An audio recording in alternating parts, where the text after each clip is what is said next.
Story 1. The Cabin That Watched.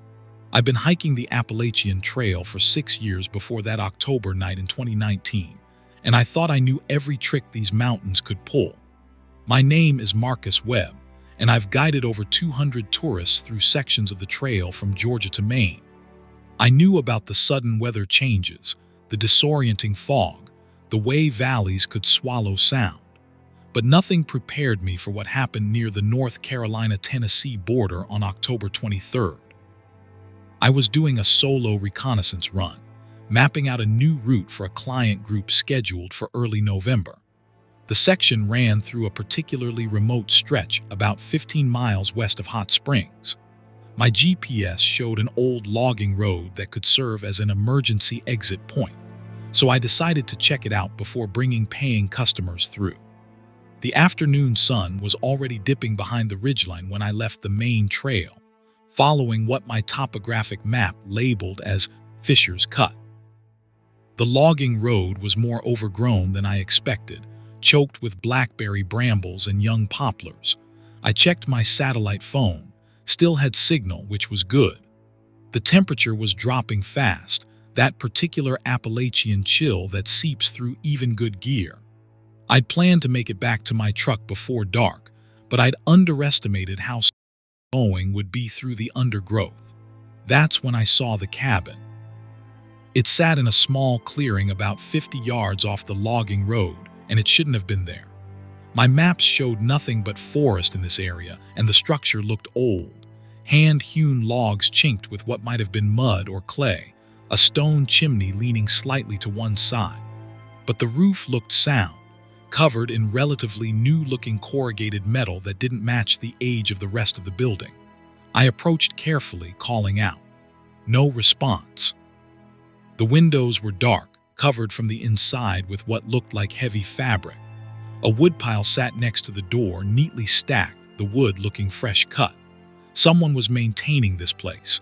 The door was unlocked. Inside the cabin was a single room, maybe 20 by 20 feet. A pot-belly stove occupied one corner, a narrow bed another.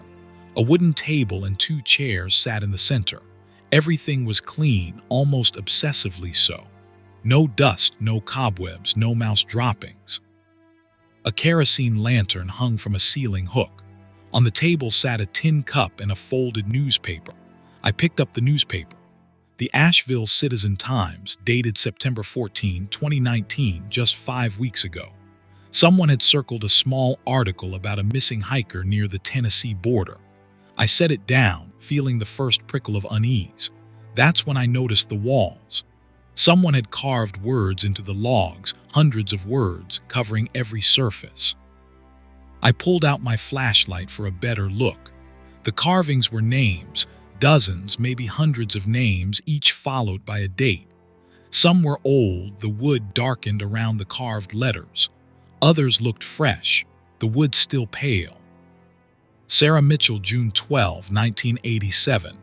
David Kowalski, October 3, 1993. Emma Rodriguez, April 21, 2004. James Park, August 15, 2018. The most recent one made my blood run cold. Michael Thorne, September 14, 2019. The same date as the newspaper. I needed to leave. I turned toward the door and froze. There was a name carved into the back of the door, fresh wood shaving still on the floor beneath it. Marcus Webb, October 23, 2019. Today's date.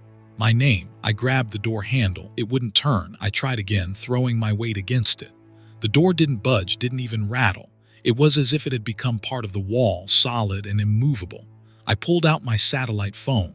No signal. That was impossible. I'd had signal 5 minutes ago. I tried my radio. Static. I tried to pull back the fabric covering it. It wouldn't move, hanging as stiff and unyielding as iron. Okay, I said aloud, trying to calm myself. There's an explanation. Stay rational. That's when I heard the voice outside, my voice calling for help. I pressed my ear to the door. Someone was out there, shouting in my exact voice, words I hadn't spoken. Help! Is anyone there? I'm injured. Please, I need help. Footsteps approached the cabin. Different footsteps, multiple people. I heard voices, concerned, asking questions. My voice responding, grateful, pained. Then screaming, brief, cut off suddenly. Silence. More footsteps moving away. I hammered on the door.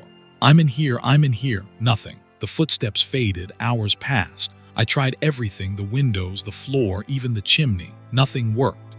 The cabin was sealed tight. As darkness fell completely, I lit the kerosene lantern with matches I found by the stove. That's when I saw the journal. It had been under the newspaper, a leather-bound book filled with handwriting. I opened it at random. Day 47. The door opened today. I thought I was free, but when I stepped outside, I was in the cabin again. Different cabin, same prison. The walls have new names now. Mine is still here. How many times have I escaped? How many cabins are there? I flipped to another entry, different handwriting. It uses our voices to lure others. I heard myself outside yesterday calling for help. When I looked through the crack in the floorboards, I saw myself standing there, looking exactly like me, but wrong somehow. The eyes were empty, something wearing my face. I read through the night. Dozens of different people, all trapped, all writing their experiences. Some entries were decades old, the ink faded.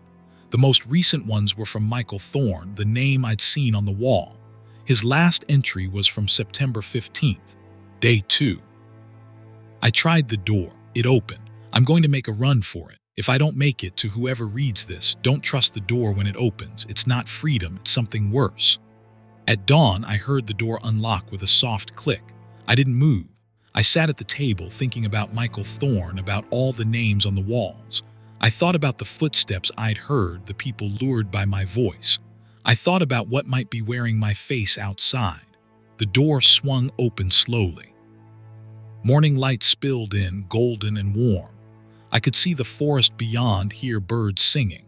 It looked perfect, inviting. I stayed in the chair. Hours passed. The door remained open. Every instinct screamed at me to run, to leave, to take my chance. But I thought about the journal entries about people who'd escaped only to find themselves in another cabin. On the third day, I heard voices outside. Hikers, a group of them, young voices, laughing. My voice called out to them. Thank God. I've been trapped for days. Please help me. I heard them approach. I picked up a piece of charcoal from the stove and wrote on the table in large letters, Don't trust IT. The footsteps reached the door. I heard gasps, then confusion. They were looking at something, then screaming, running, crashing through the underbrush. The door slammed shut, locked again. I'm still here. It's been 6 months now by my count. The door has opened 4 more times. I haven't taken it. I add my observations to the journal. I carve the date into the wall each day, watching my entry from that first night, watching it age like the others. Sometimes I hear rescue teams calling my name in the distance. Always my name, never finding me. My family must think I'm dead. Maybe I am. The door is open right now as I carve this. Morning light streaming in. I won't take it, because I've realized something the others didn't write down, something I've noticed in the patterns of the names, the dates, the journal entries. No one who left through that door ever stopped being trapped. They're still out there, wearing faces, calling for help, luring others. The cabin doesn't trap you inside. It traps you everywhere else. Story 2. The Road That Remembers. My name is Catherine Hayes, and I've been a long-haul trucker for 15 years, running routes through every corner of the Southeast. I've driven through ice storms in the Smokies, navigated mountain passes in zero visibility, and dealt with every mechanical failure you can imagine. I thought I'd seen everything until March 2021, when I took a run from Knoxville to Charleston with a load of furniture. The route should have been straightforward. I-40 to I-26, about 400 miles. But a massive accident near Asheville had the interstate shut down indefinitely, and my dispatcher rerouted me through the back roads. Highway 25 south through Madison County, then cutting east on some county routes to pick up I-26 further down. I left Knoxville at 11 p.m. on March 17th. The first hour was fine, standard night driving through the mountains. The road was empty, just me and my 18-wheeler humming through the darkness. I had my CB radio on, listening to the scattered chatter from other drivers on different routes. Around 12:30 a.m., I turned off Highway 25 onto County Road 208, following my GPS. The road narrowed immediately, twisting through thick forest. No streetlights, no houses, just the tunnel of my headlights cutting through the dark. The GPS showed this route would save me 9. About 20 miles in, I passed a milepost marker, CR 208 mile 15. I noted it because the post was leaning heavily, almost fallen over. The road continued to twist and wind. Dense forest pressed in on both sides. My headlights caught the reflective eyes of a deer watching from the tree line. I checked my odometer. I'd gone about 8 miles since the last milepost. Should be seeing another one soon. Then I saw it, the same leaning milepost. CR 208 mile 15. I slowed down, staring at it as I passed. It had the same lean, the same angle, the exact same rust pattern. I told myself it was a different post, just similar, but my gut knew better. 8 more miles. The road never straightened, never varied. Same tight curves, same dense forest. And there it was again, CR 208 mile 15. I stopped the truck right there, putting on my hazards even though I hadn't seen another vehicle since turning onto this road.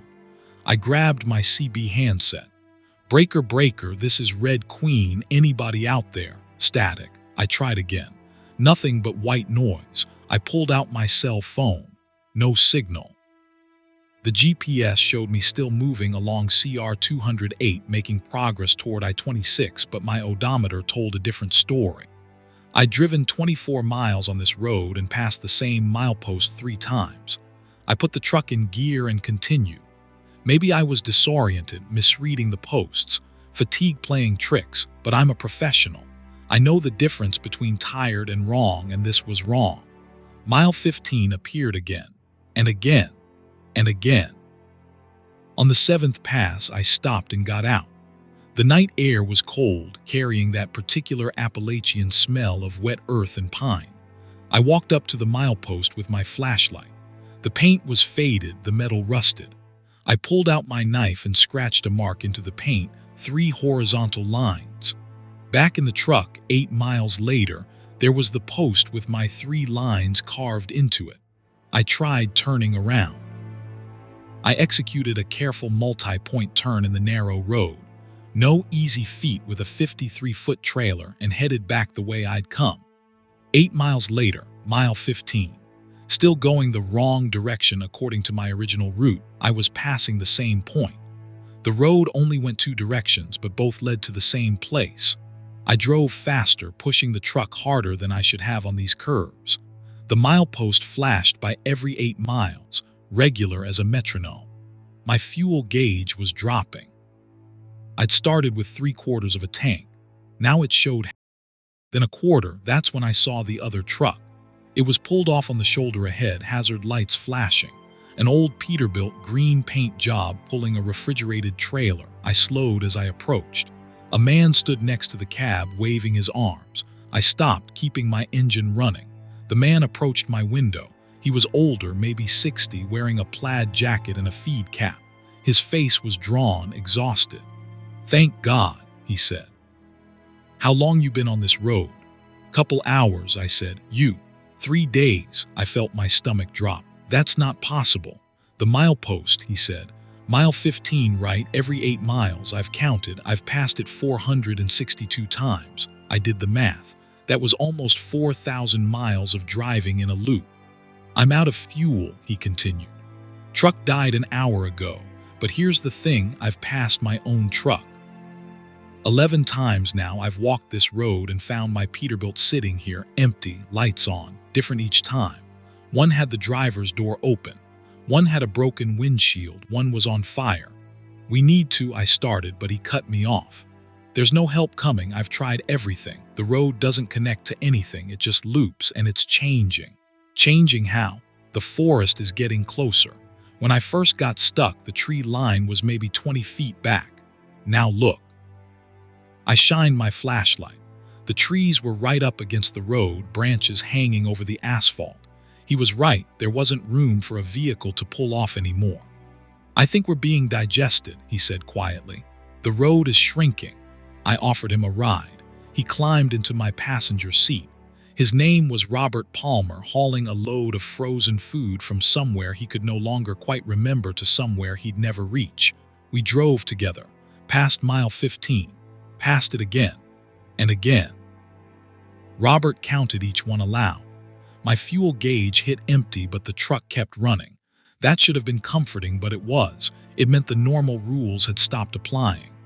"I had a family," Robert said after the 15th loop. "Wife, 3 kids, 6 grandchildren. They probably think I'm dead. How long in the real world? Days, weeks." "We'll get out," I said, not believing it. I thought that too. First day I was sure. Second day still hopeful. Third day you start to understand. This road doesn't let go. We passed mile 15 again. But this time something was different.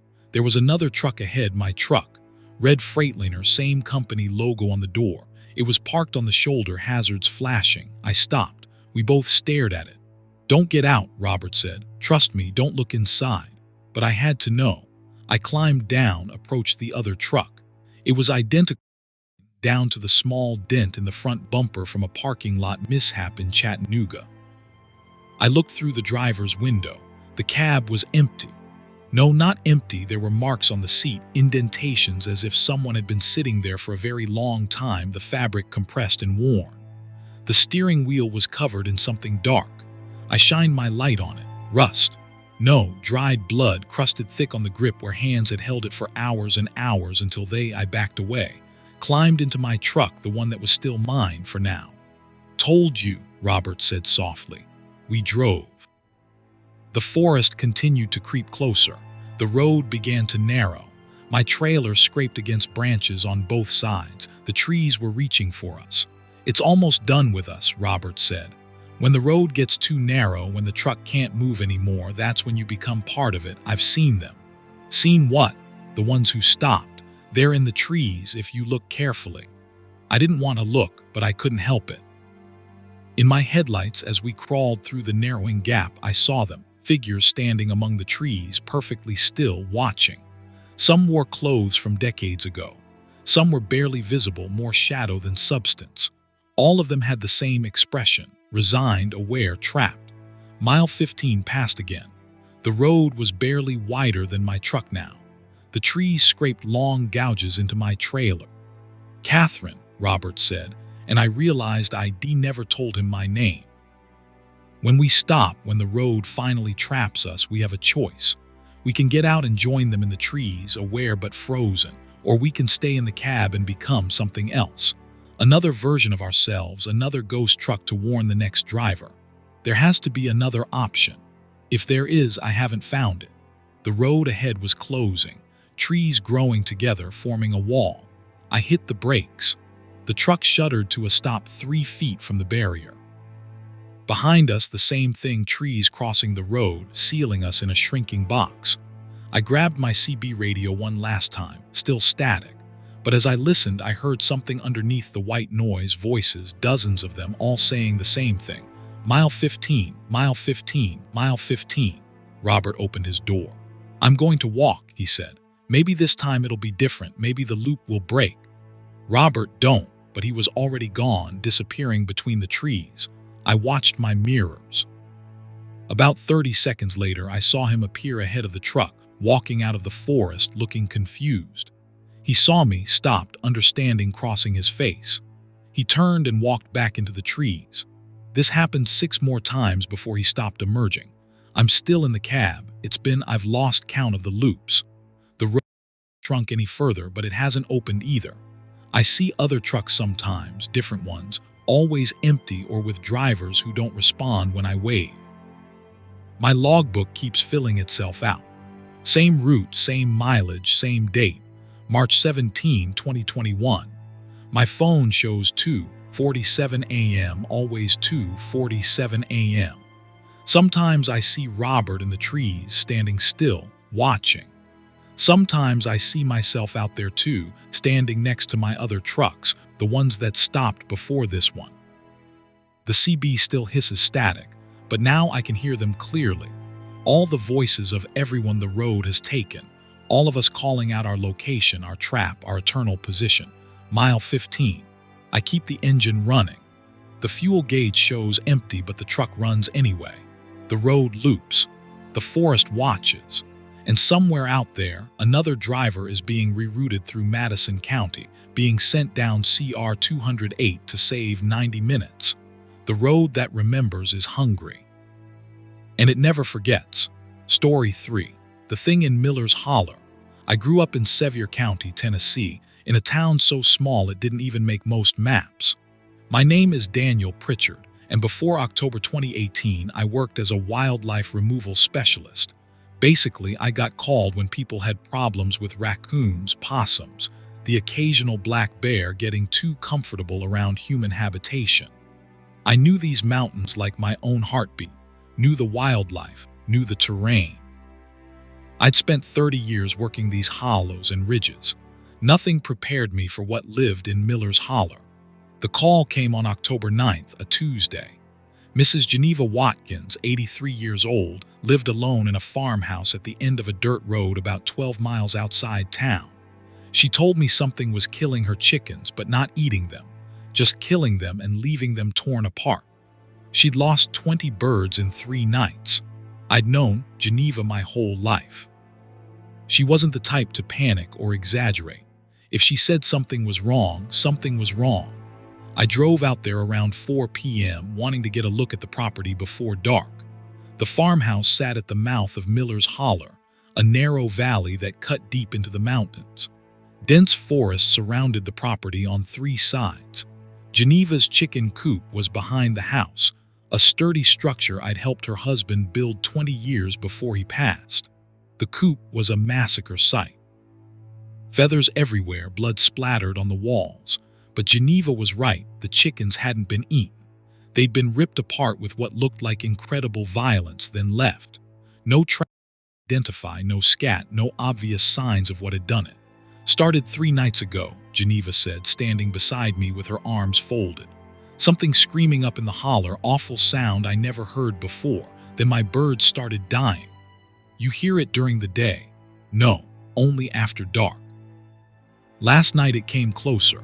I saw something at the tree line, but the porch light didn't reach far enough to make it out. Big though, tall. Bears could stand tall, but they didn't typically massacre chickens without eating them. Still, I set up a trail camera pointed at the coop and told Geneva I'd check it in the morning. That night, I got the call around 2 a.m. Geneva, terrified, telling me something was on her porch, something scratching at the door. I lived 20 minutes away, told her to lock herself in the bathroom, said I was coming. I made it in 15 minutes, my truck skidding on the dirt road. Geneva's porch light was on, but I didn't see anything. I grabbed my shotgun, loaded with beanbag rounds, standard for wildlife work, and approached carefully. The front door had deep gouges in it, fresh scratches through the paint down to bare wood. The marks were high, maybe 7 feet up. And there was a smell, thick and organic, like rotten meat mixed with wet dog. Geneva opened the door after I called to her. She was shaken but unharmed. It was right here, she said, pointing at the door. Scratching and breathing, heavy breathing.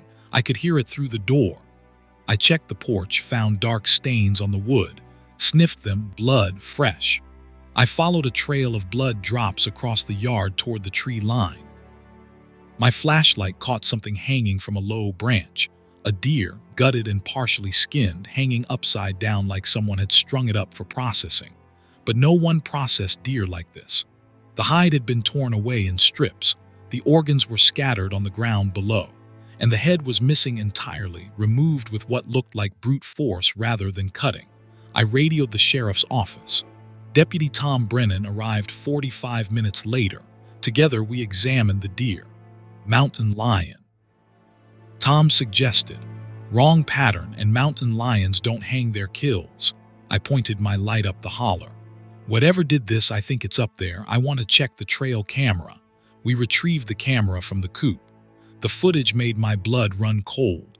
11:43 p.m. Normal footage, infrared showing the coop and yard. 11:47 p.m. Something enters the frame from the left. The camera's motion sensor triggered, but the image is distorted, static flickering across the screen. 11:48 p.m. The static clears partially. Something is standing in the coop, tall, at least 7 feet. The infrared shows heat signature, but the shape is wrong. Too long in the limbs, body proportions that don't match any animal I know. 11:49 p.m. It turns toward the camera. The image distorts completely, pure static. 11:50 p.m. Clear image again. The coop is destroyed, chickens scattered. The thing is gone. Tom and I watched the footage 3 times. Neither of us spoke for a long moment.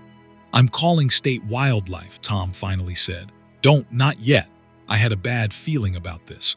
Give me 24 hours, let me track it."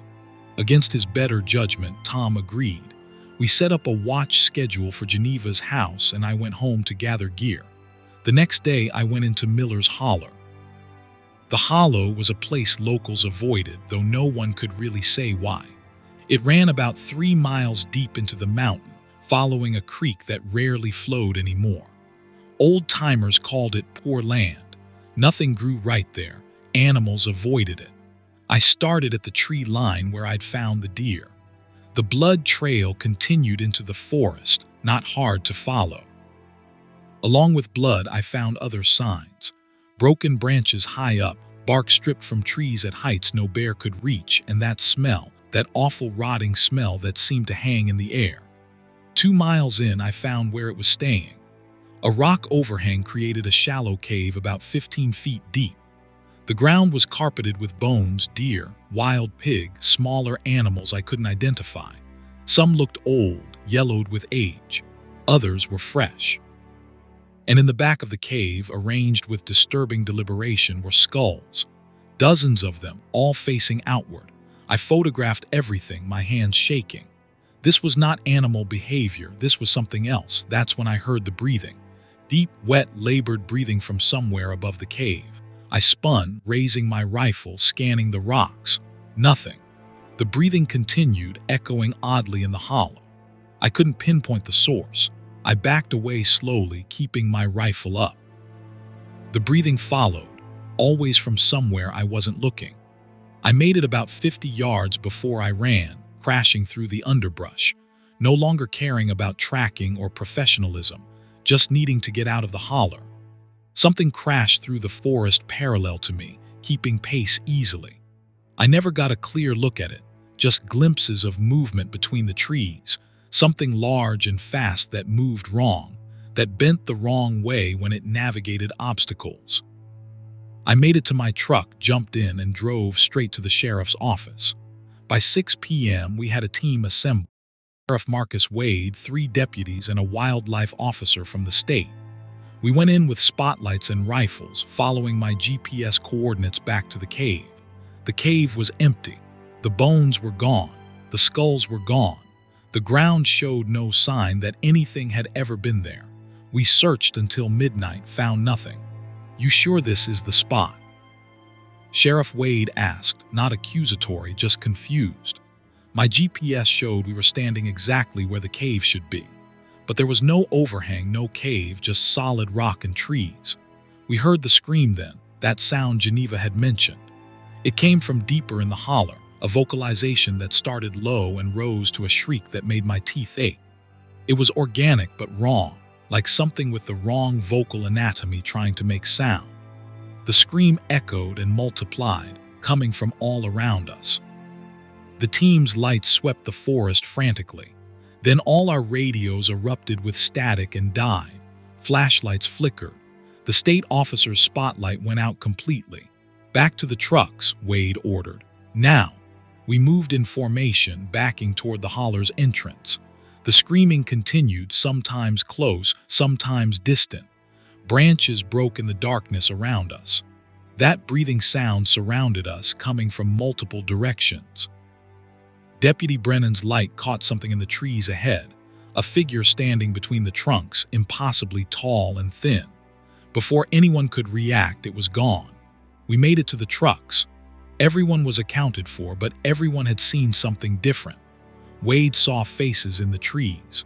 One deputy saw handprints on the rocks, too large, too many fingers. The state officer swore something had touched his shoulder while we were in the holler. The official report called it a bear scare, a misidentification in poor conditions.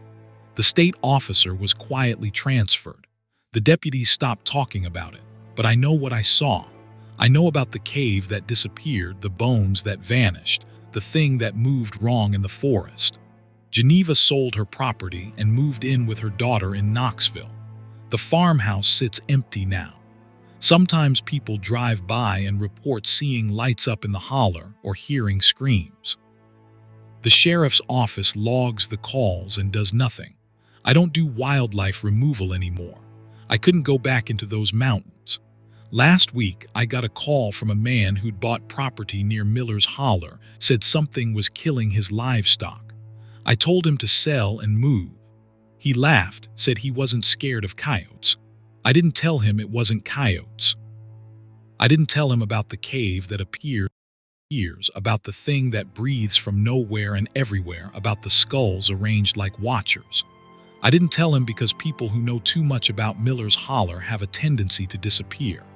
Last night, my trail camera, the one I'd left at Geneva's old place and never retrieved, sent me an alert.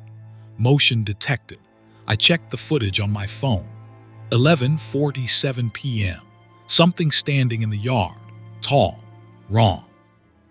The image distorted with static. But before the static took over completely, I could make out something else in the frame. A person standing next to it, small and human-shaped, facing the camera.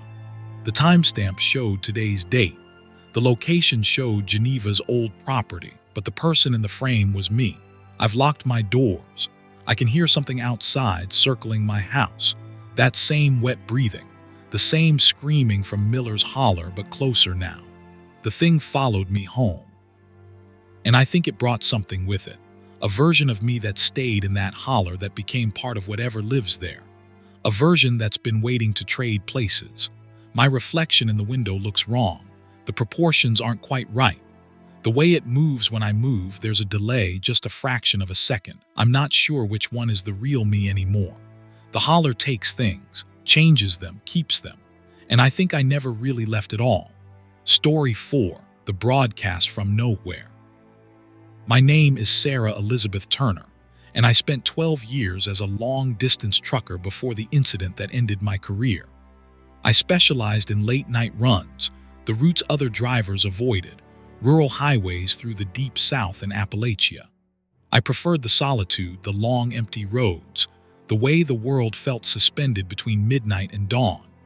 I thought I'd encountered every strange phenomenon the road could offer. Phantom hitchhikers, weird weather, unexplained lights. But nothing compared to what happened on Highway 421 through eastern Kentucky in November 2020. I was running a load of electronics from Louisville to Bristol, Virginia, a route I'd driven probably 50 times. Left Louisville at 9 p.m. on November 19th, planning to make Bristol by 6 a.m. The route took me through some of the most isolated parts of eastern Kentucky. Mountains, forests, small towns that rolled up the sidewalks after dark. Around 1:30 a.m., I was on a particularly empty stretch of 421, somewhere between Manchester and Harlan. No traffic, no houses, just my headlights cutting through the darkness and the white lines unreeling beneath my wheels. I had the radio on, scanning through stations to... Mostly I got static with occasional bursts of country music or late-night talk radio from distant stations. That's when I picked up the broadcast. It came through on 91.7 FM, clear as day, no static. A man's voice, calm and professional like a news announcer. This is emergency broadcast station WKMX, transmitting from the Harlan County Civil Defense Network. If you are hearing this, please proceed immediately to the nearest designated shelter. This is not a test. I frowned. Emergency broadcasts were supposed to override all frequencies with that distinctive alert tone. This was just a voice on a random FM frequency. The voice continued. A hazardous situation has developed in the following counties: Harlan, Letcher, Perry, and Bell. All residents and travelers are advised to seek shelter immediately. Do not attempt to investigate unusual sounds, lights, or sightings. Remain indoors. Do not trust anyone who claims to be offering assistance. I checked my CB radio, switching to channel 19, the trucker channel. Silence. Not even static, complete dead air, which was unusual. I tried my cell phone. No signal, which wasn't unusual in these mountains. The broadcast continued. Repeat, this is an emergency civil defense broadcast. The situation is classified as a level 5 containment event. Military personnel are en route. Civilians are advised to shelter in place and await further instructions. Level 5 containment event. I'd never heard that term. I scanned to other radio frequencies. Every station carried the same broadcast, the same voice, the same message. Every station between 88 and 108 on the FM dial. I slowed down, looking for any sign of what might be happening. The road was empty. The forest on both sides was dark and still. No roadblocks, no emergency vehicles, no indication of any crisis. The broadcast changed. Attention all travelers on Highway 421 between mile markers 47 and 65. You are currently in the affected zone. Please exit your vehicle and proceed to the tree line. You will be guided to safety. Leave your vehicle running. Do not take personal belongings. Mile markers 47 to 65, I was at mile marker 53, right in the middle of the affected zone. I did not exit my vehicle. I'm not stupid. Every instinct screamed that this was wrong. I sped up, wanting to get clear of whatever this was. The broadcast voice changed tone, becoming urgent. Sarah Elizabeth Turner, operator of commercial vehicle Tennessee license plate TRK 5547, you must comply with evacuation procedures immediately. Exit your vehicle. Proceed to the tree line. You will be safe. My name. My truck's license plate. I pushed the accelerator harder. My rig jumped from 60 to 70 miles per hour, probably too fast for this winding mountain road, but I didn't care. Sarah, you are placing yourself in extreme danger. The entity has been sighted at mile marker 58. You are driving toward it. Turn around. Exit your vehicle. You must comply. Entity, I grabbed my CB handset. Breaker, breaker, this is Red Fox. Anyone out there? Dead air. I tried my phone again. Still no signal. I came around a curve and my headlights caught something in the road ahead. A person standing in the middle of my lane facing me. I hit the brakes hard, the truck's air brakes screaming. I stopped about 30 feet from the figure. It was a man in what looked like an old civil defense uniform, orange vest, hard hat. He held a flashlight, waving it in a slow back and forth pattern, flagging me down. The radio. Sarah, the individual in the road is not human. Do not stop. Do not engage. Accelerate through the entity. The man in the road continued his slow wave, perfectly rhythmic. His face was in shadow under the hard hat, but something about his proportions seemed off. The arms too long, the stance too rigid. I revved the engine. The figure didn't move.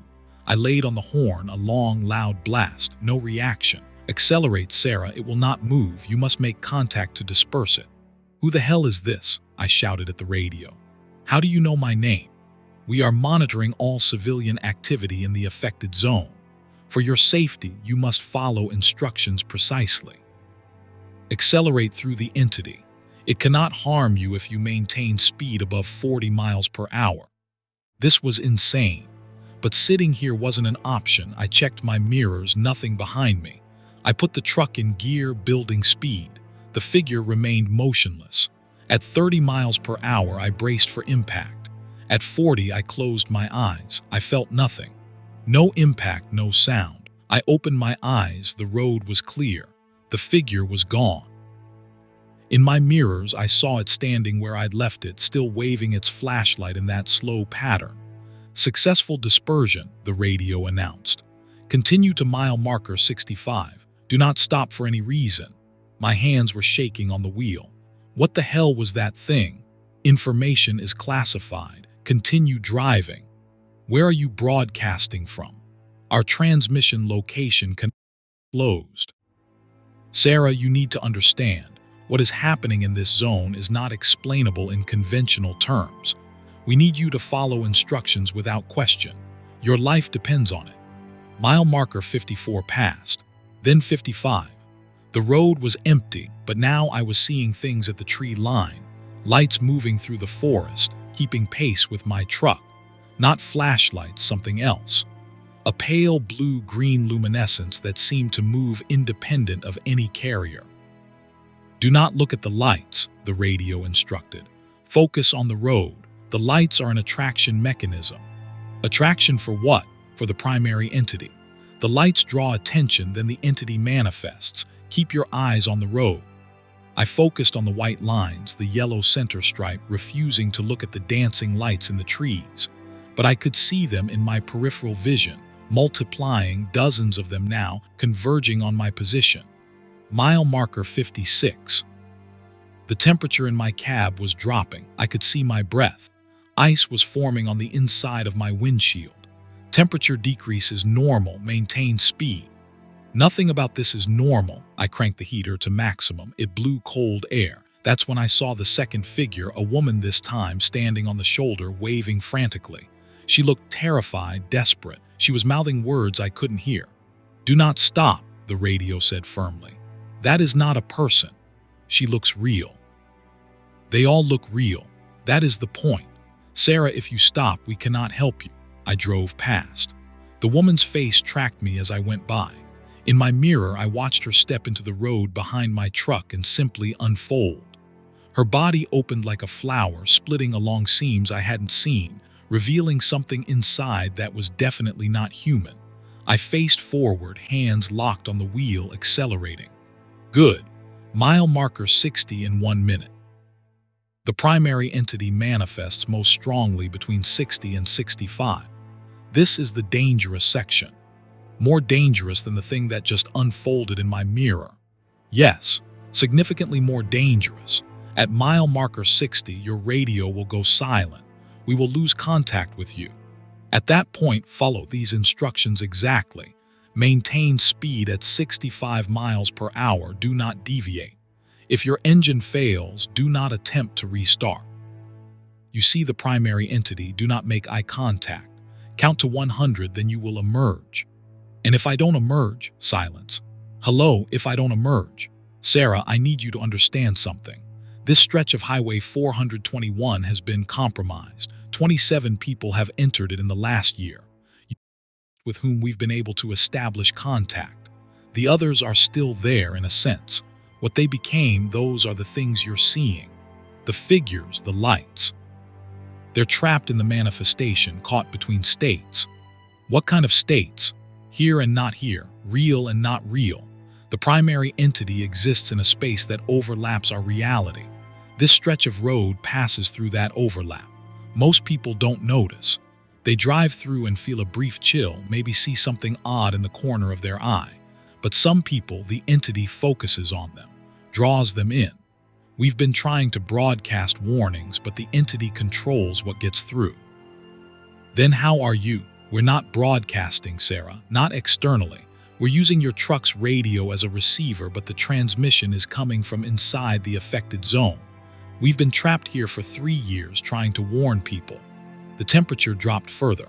Ice was now covering my entire windshield except for a small circle directly in front of me. "Who are you?" I whispered.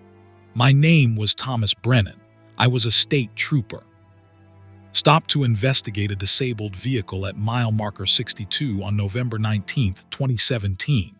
Exactly 3 years ago tonight. Sarah, the date. Do you understand? November 19th. You entered the zone on the anniversary. That's why it's focusing on you. Mile marker 60 appeared. My radio went dead, not static, just absolute silence. The world outside changed. The road was the same, but everything else was wrong. The trees were too tall, stretching up beyond what my headlights could reach. The sky wasn't black. It was an absence, a void that hurt to look at. And standing on the road ahead at what must have been mile marker 62 was something enormous. It was vaguely humanoid if you squinted and didn't look directly at it. Maybe 20 feet tall, arms too long, too many joints in the wrong places. Its head was a tangle of something organic, branching and rebranching like neural pathways made solid. Where its face should have been was a light, that same blue-green luminescence I'd seen in the forest, but bright, painfully bright. I remembered the instructions. Don't make eye contact. I stared at the road, at my hood, anywhere but at the thing. I started counting. 1, 2, 3. The thing didn't move. I was still a quarter mile away, approaching at 65 miles per hour. 10, 11, 12. Something was tapping on my window. I didn't look. Couldn't look. 20, 21, 22. Voices outside the truck now, dozens of them, all calling my name in tones ranging from whispers to screams. 35, 36, 37. I was going to pass right through hood. 50 yards away now. 53, 54, 55. The thing raised one of its arms. Something dropped from its hand, no, extended from its hand, reaching toward my truck like a tendril. 70, 71, 72, 20 yards. The light from its face filled my cab, blue, green, and wrong, casting shadows that moved independently of their sources. 88, 89, 90. I passed through where it stood. The cold was absolute, a cold beyond temperature. My truck's engine died. The lights went out. I was coasting in absolute darkness and silence, still counting in my head. 95, 96, 97. Something touched my face in the darkness. Fingers, too many of them, too cold. 98, 99, 100. Light. Heat. Sound. My engine roared back to life. The radio blasted static, then music, normal music, a country station from Knoxville. My headlights showed normal road, normal forest, and mile marker 65 reflecting in the distance. I made it. I pulled over at the first rest area, 6 miles down the road. Sat there shaking for an hour before I could drive again. Made it to Bristol, dropped my load, and quit trucking that same day. But here's the thing that keeps me awake. I checked the calendar when I got home. November 20th, 2020. I'd entered the zone around 1:30 a.m. on November 19th. I emerged at 2:15 a.m. on November 19th. I'd driven through that zone, experienced all of it, counted to 100 in the darkness. But according to the clock, I'd lost no time, or gained it back, or never lost it to begin with. And sometimes, late at night, my radio turns on by itself. Always to 91.7 FM. Always the same calm voice. This is emergency broadcast station WKMX. If you are hearing this, please proceed to the nearest shelter. Then quieter, almost a whisper. Sarah, if you're hearing this, don't come back. Don't ever drive 421 again. We're still here. We're still trapped. And the entity remembers you. It's waiting for November 19th, 2024. It knows you'll come back. But I won't. I'll never drive that road again. Though sometimes I wonder about Thomas Brennan and the others who didn't make it through. Are they still broadcasting, still trying to help people, still trapped in that overlap between here and not here? I wonder if they know they're dead, or if they think they're still alive, still trying to make it to mile marker 65. Still counting, always counting, never reaching 100. Story 5, Hartleys Hollow. Jackson Mills was my name before everything changed. I worked as a field researcher for the Appalachian Wildlife Conservation Initiative. My job took me into remote areas throughout the mountain range, documenting ecosystems, tracking animal populations, studying the impact of climate change on forest health. I'd spent 7 years hiking into places most people never see, camping in wilderness that hadn't changed in centuries. I trusted my skills, my equipment, my knowledge of these mountains. That confidence died in Hartleys Hollow in August 2019. The assignment came through in early August. Investigate reports of unusual wildlife die-offs in a remote valley in McDowell County, West Virginia. Local hunters had found deer carcasses, dozens of them, all clustered in a small area. No obvious cause of death, no signs of disease. The Department of Natural Resources wanted answers. I arrived in the area on August 14th, meeting with a local DNR officer named Ray Hutchins. He gave me the coordinates, a narrow hollow about 8 miles into the backcountry, accessible only by foot. The hollow wasn't named on any official maps, but locals called it Hartley's Hollow, after a family that had supposedly settled there in the 1800s before disappearing under mysterious circumstances. "Don't like that place," Ray said, spreading a topographic map on his truck hood. "Had a hunter go missing up there in '03. Never found him. Another guy came out talking crazy, saying the trees moved. We figured hypothermia, hallucinations, but he trailed off." But what? County records show 3 different families tried settling that hollow between 1840 and 1920. All of them abandoned their homesteads within 2 years. Last entry in the county clerk's office was from 1921, a petition to have the hollow declared unusable land. Request was denied, but nobody ever went back there to settle. I thanked him for the information and set out that afternoon, carrying a full pack with 5 days of supplies, my research equipment, and satellite phone. The hike-in was unremarkable, standard Appalachian terrain, dense forest, rocky slopes. I reached the entrance to the hollow around 5 p.m. The geography was unusual. The hollow was narrow, maybe 100 yards across at its widest, cutting about 2 miles deep into the mountain. Steep ridges rose on both sides, heavily forested. A small creek ran down the center, barely more than a trickle. The air was still, almost stagnant. No bird calls, no insect sounds, just silence. I found the first deer carcass a quarter mile in. Female, maybe 3 years old, lying on its side beside the creek. No obvious wounds, no signs of predation. I documented it with photos and notes, took some tissue samples. Body temperature suggested it had been dead less than 24 hours. I found 6 more within the next half mile. All the same, no wounds, no apparent cause of death. They were arranged in a rough line along the creek, like they'd been following it upstream when they died. The 7th carcass was different. It was standing. I almost walked past it, thinking it was alive. But as I got closer, I realized the deer was dead, had been dead for days based on the bloating and smell. But it was standing upright, all 4 legs locked, head up, eyes open and clouded. It shouldn't have been possible. Dead animals don't stand. I approached carefully, examining it from all angles. Rigor mortis had long since passed. The body should have collapsed, but something was holding it up.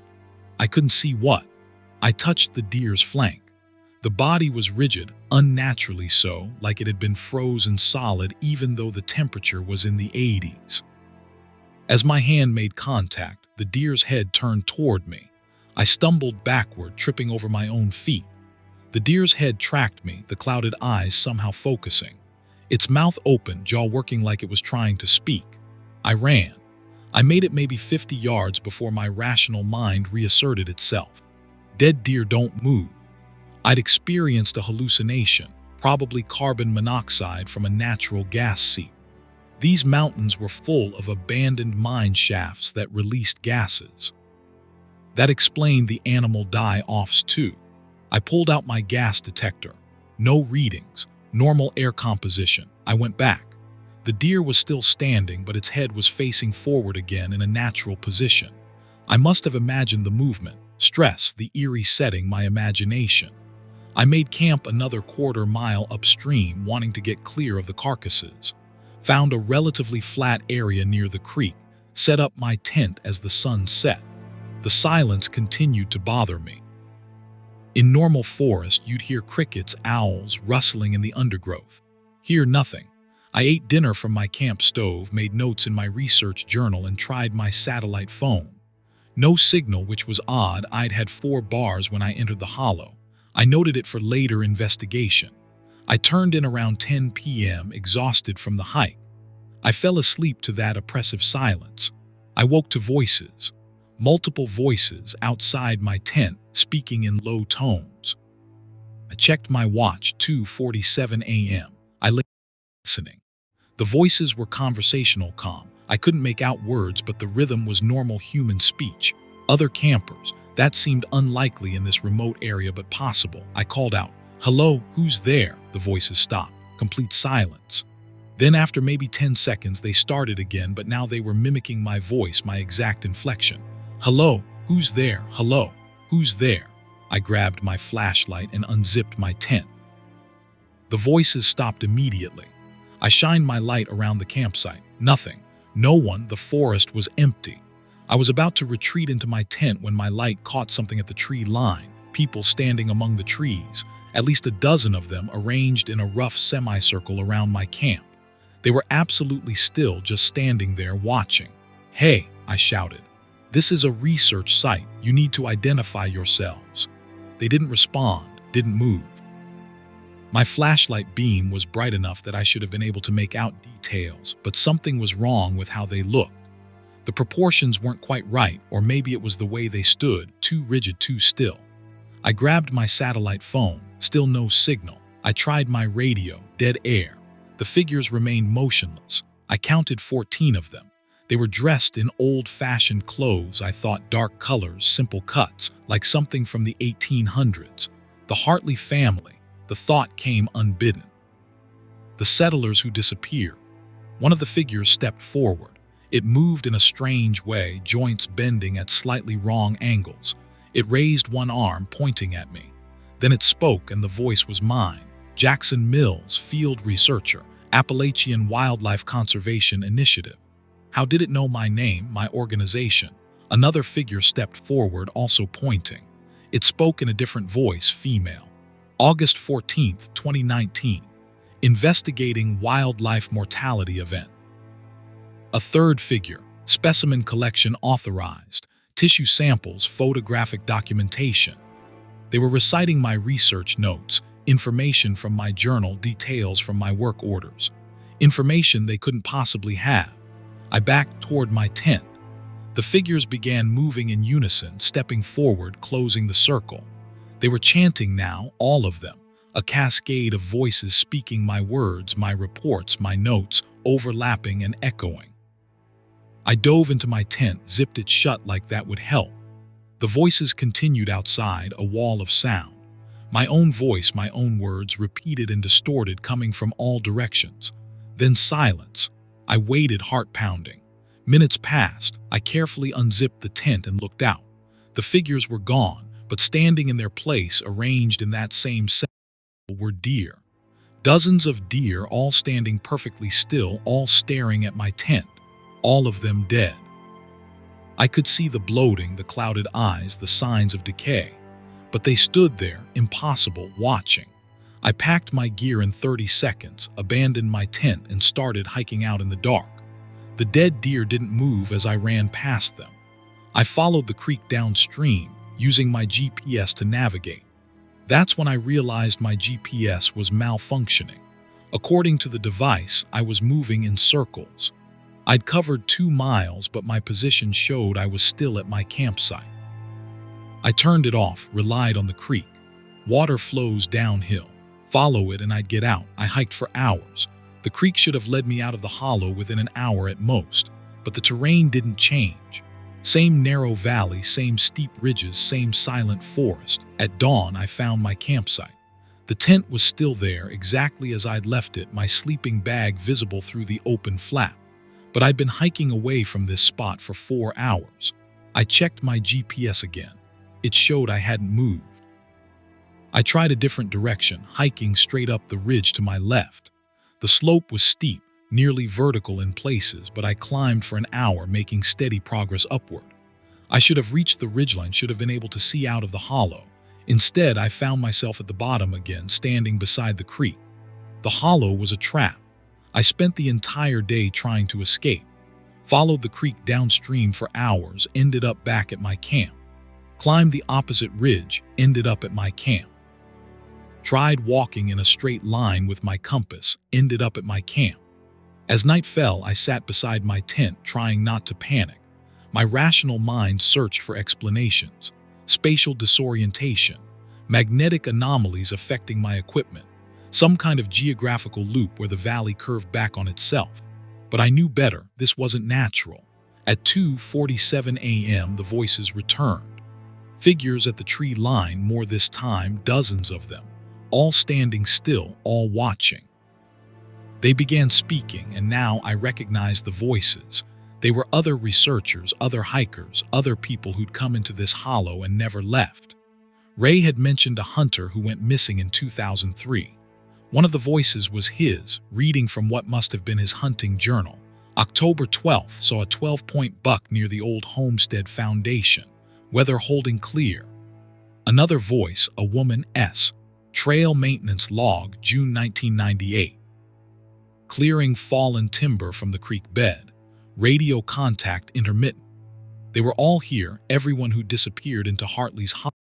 Trapped somehow, their voices preserved, their words echoing forever, and they were adding my words to the chorus. I heard my own voice join theirs. August 14th, 2019. Found 7th deer carcass in standing position. Unusual presentation suggests. I clamped my hands over my mouth, but my voice continued speaking, independent of me. It was coming from the figures in the tree line, from the forest itself, speaking my research notes, my thoughts, my observations. I understood then. The hollow was recording us, everyone who entered, recording our words, our knowledge, our essence somehow, and then keeping us here, using us, speaking through us. I tried to scream, to say something that wasn't in my notes, to prove I was still my own person, but no sound came out.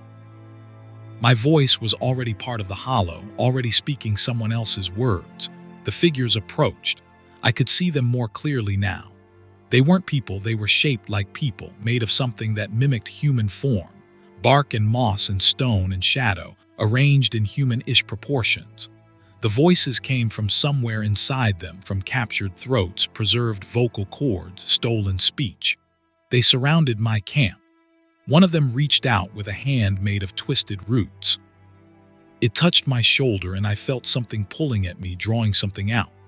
My thoughts, my memories, my words being extracted like data from a hard drive. I tried to fight, but I couldn't move. I was standing now, though I didn't remember standing. My body was rigid, locked in place. I tried to look down at my hands and found I couldn't move my eyes. I was becoming one of them, a recorder, a speaker for the hollow. I don't know how long I stood there. Hours, days, time lost meaning. I was aware but not present, conscious but not in control. My voice spoke continuously, reciting everything I knew about wildlife biology, conservation, forest ecology. The hollow was draining my knowledge, preserving it, adding it to its collection. And then, impossibly, I heard Ray's voice. Jackson Mills, can you hear me?" New sounds broke through the hollow's silence. An engine, voices, footsteps. Flashlights swept through the forest. A search party.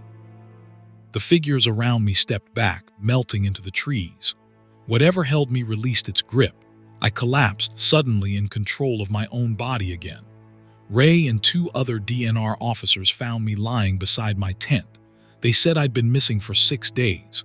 They'd been searching since my satellite phone beacon went active that morning, but my satellite phone was dead. I'd checked it repeatedly. Unless the hollow had decided to let me go, had activated my beacon, summoned help. Why? I was evacuated, debriefed, examined by doctors who found nothing physically wrong except dehydration and exhaustion. I told them I'd gotten lost, disoriented. Said nothing about the figures, the voices, the impossibility of the hollow, but I know the truth. Hartley's hollow let me go because it had already taken what it wanted. My knowledge, my words, my voice. They're still there, part of the chorus, speaking to anyone who enters. I quit field research. Work a desk job now, data analysis, far from any mountains.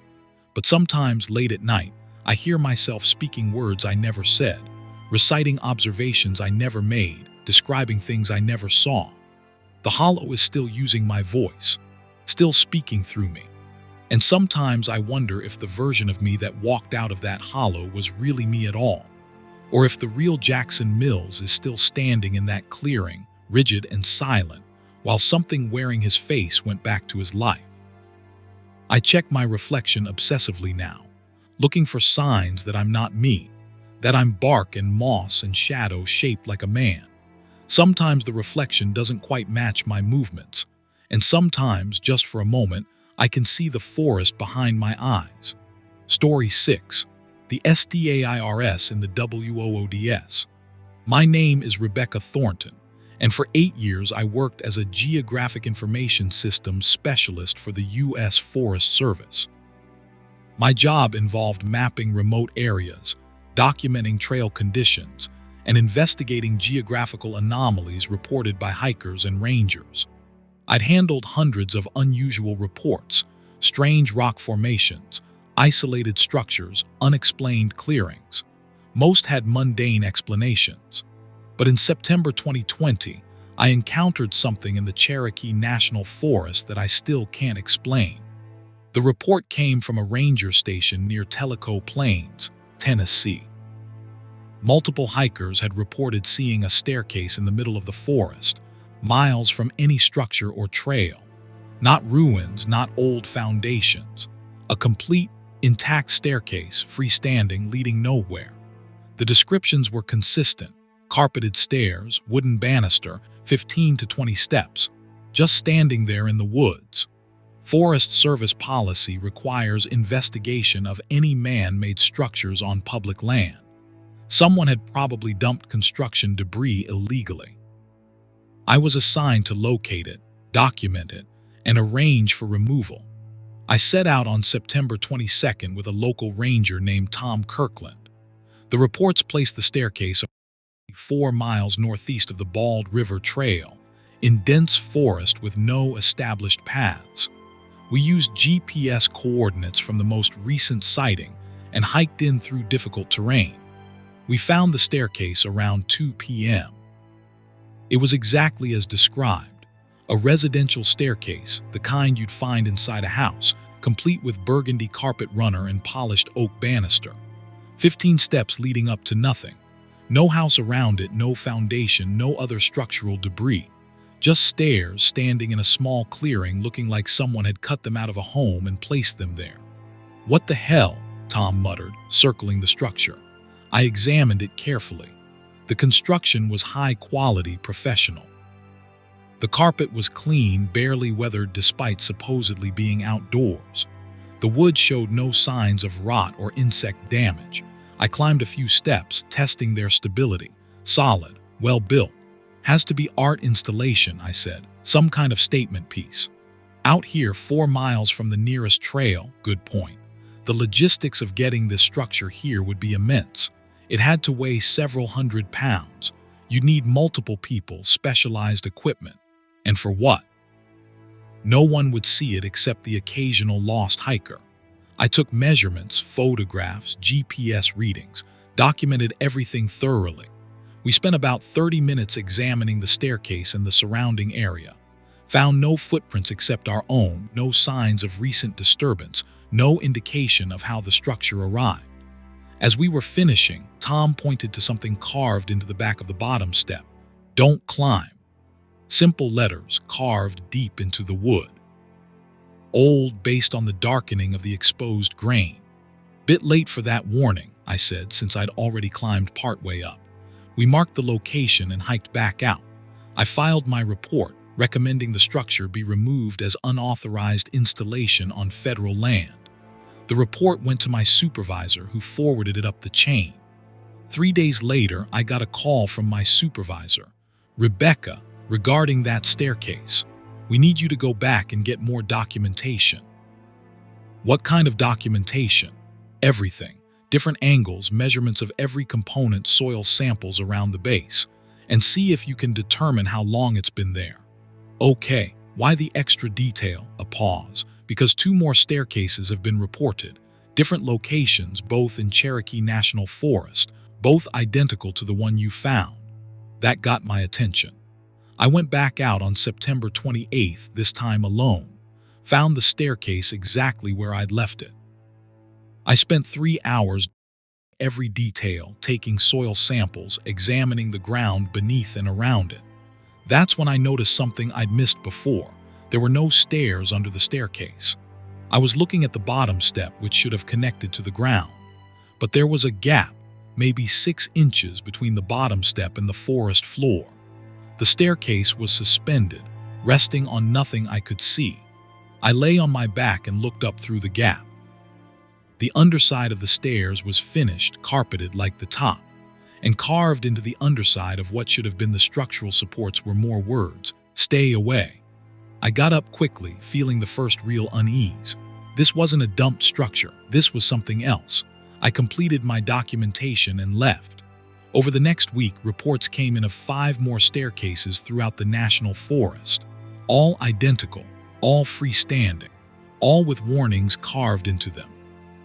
My supervisor assigned me to investigate all of them. I spent 2 weeks hiking to different coordinates, documenting 7 staircases total. They were scattered across 100 square miles, no apparent pattern to their locations. All identical except for one detail, the warnings were different. Staircase 2, do not ascend. Staircase 3, turn back. Staircase 4, ITWATCHES from above. Staircase 5, they came down. Staircase 6, count the steps. Staircase 7, 15 going up, 16 coming down. That last one chilled me. I counted the steps, 15 same as all the others. But the warning suggested something impossible, that you might count differently going down than going up. On October 14th, I was documenting staircase 4 when I heard something above me. I looked up. The staircase ended about 12 feet in the air, opening to nothing but sky. But I heard footsteps, clear as day, descending from above. I stepped back, watching the stairs. The sound was distinct, shoes on carpet, a measured pace, someone walking down. The sound reached the bottom step and stopped. Nothing was there, nothing visible, but I felt a presence, something standing at the base of the staircase exactly where the sound had ended. I ran, didn't stop until I was a mile away. I reported the incident. My supervisor's response was unexpected. "You're not the first to hear that. We've had 3 other reports of sounds associated with the staircases. This is being elevated to Park Service headquarters." 2 days later, I got new orders. Under no circumstances was I to approach any of the staircases. They were being treated as potential hazards. The areas around them would be cordoned off. But I couldn't let it go. 7 identical staircases appearing in remote, all with cryptic warnings, all associated with unexplained phenomena. This was impossible, which meant I was missing something. I started researching. Looked into the history of Cherokee National Forest, old settlements, structures that might have existed before the land became federal property. Found mentions of a community called Talford, settled in the 1870s, abandoned by 1920. The locations of the staircases roughly corresponded to where homes in Talford would have been, based on old survey maps. I requested access to county records. Found a newspaper article from 1919, the Tellico Plains Observer, with a headline, "Talford Residents Flee Mysterious Affliction." The article was vague but disturbing. It described residents experiencing shared nightmares, seeing figures descending from nowhere, finding objects from their homes scattered in the forest.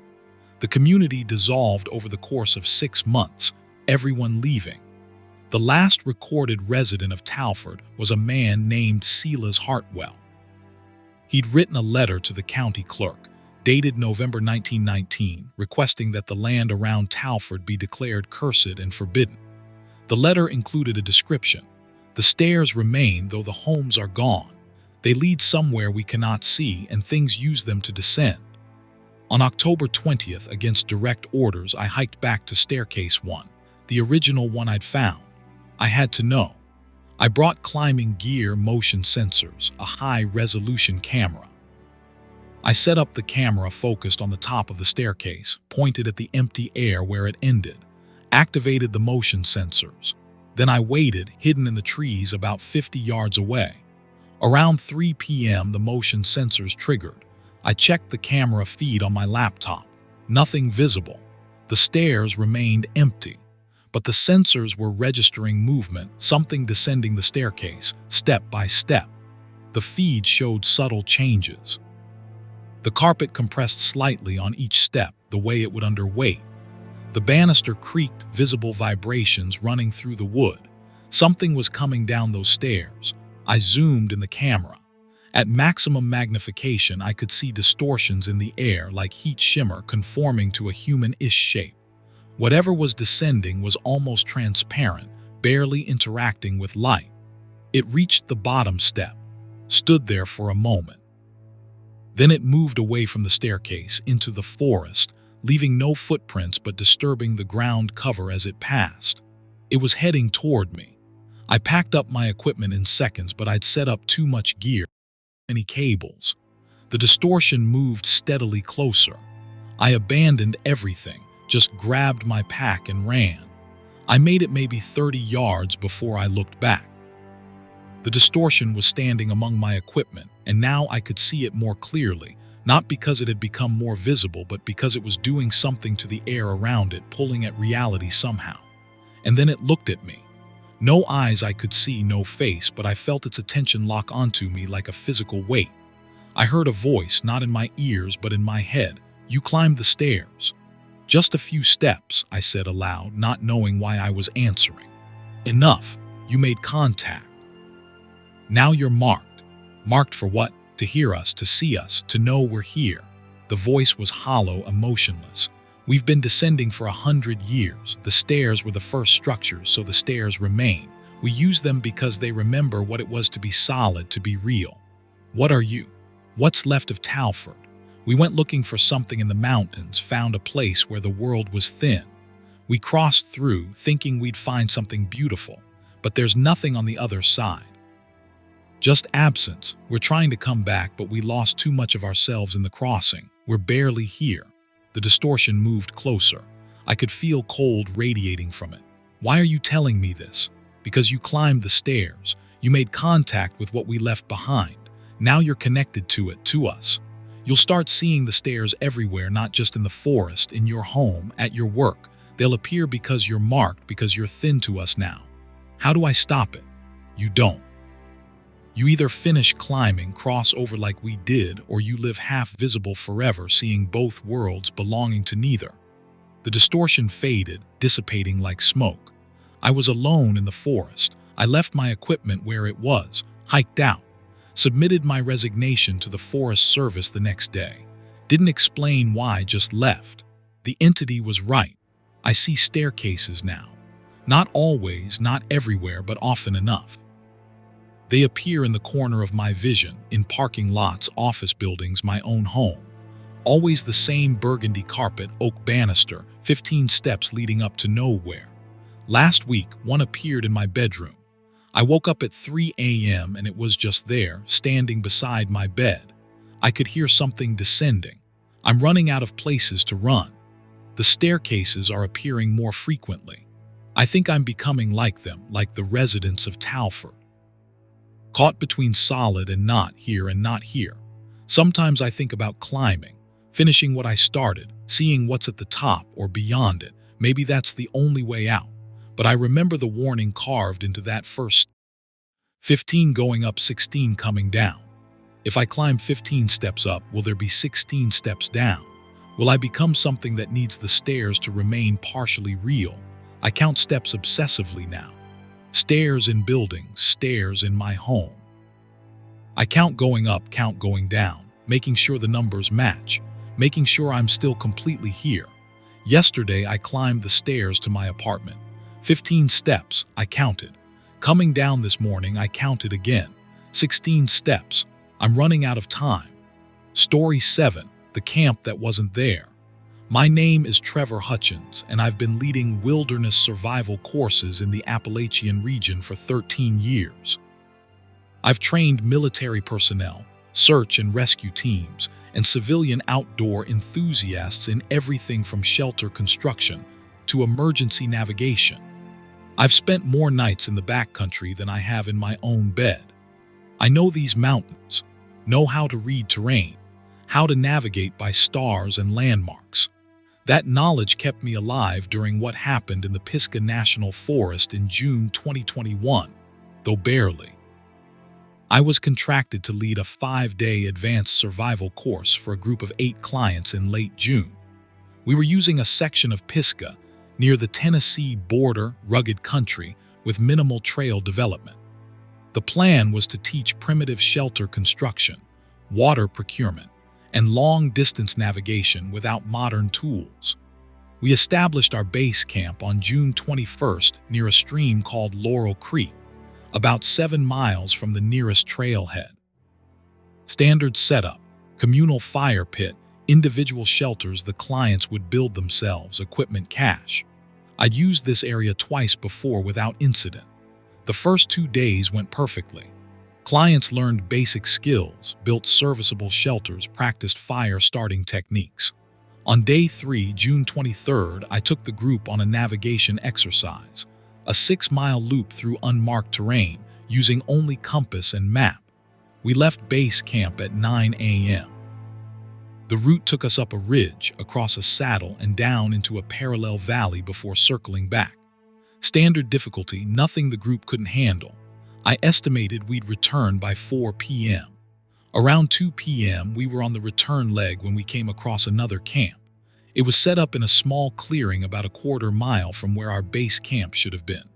Similar layout to ours: fire pit, equipment cache, shelters arranged in a rough circle. But this camp was abandoned. The fire was cold, long dead. The shelters were deteriorated, canvas torn and weathered. "Is this someone else's camp?" one of my clients asked. A woman named Jennifer Marks, experienced hiker, good instincts. "Shouldn't be. We have exclusive permit for this area." I checked my GPS. According to the coordinates, we were exactly where our base camp should be. But this wasn't our camp. Our shelters were fresh, new construction. These were old, at least weeks or months abandoned. I walked through the camp, examining details. The layout was identical to ours: fire pit in the same position, equipment cache in the same spot. Even the arrangement of shelters matched our setup perfectly. But everything was decayed, falling apart. Then I found the gear. Leaning against a tree was a backpack with my company's logo on it. I opened it. Inside were supplies I recognized. Same brand of first aid kit I carried, same model of water filter. And a name tag sewn into the inner pocket: Trevor Hutchins, Wilderness Survival Instruction. My name, my gear, but aged and weathered like it had been here for years. "Boss, we need to see this." One of my other clients, Marcus Chen, was standing by the equipment cache. I joined him. The cache contained supplies identical to what we'd left at our base camp. Same brand of rope, same type of cooking pot, same everything. But old, rusted, degraded. And there was a journal, water damaged but partially readable. I opened it. My handwriting, my daily logs from this exact course. June 21, 2021, established base camp at Laurel Creek. Group of 8 clients, all experienced, weather holding clear.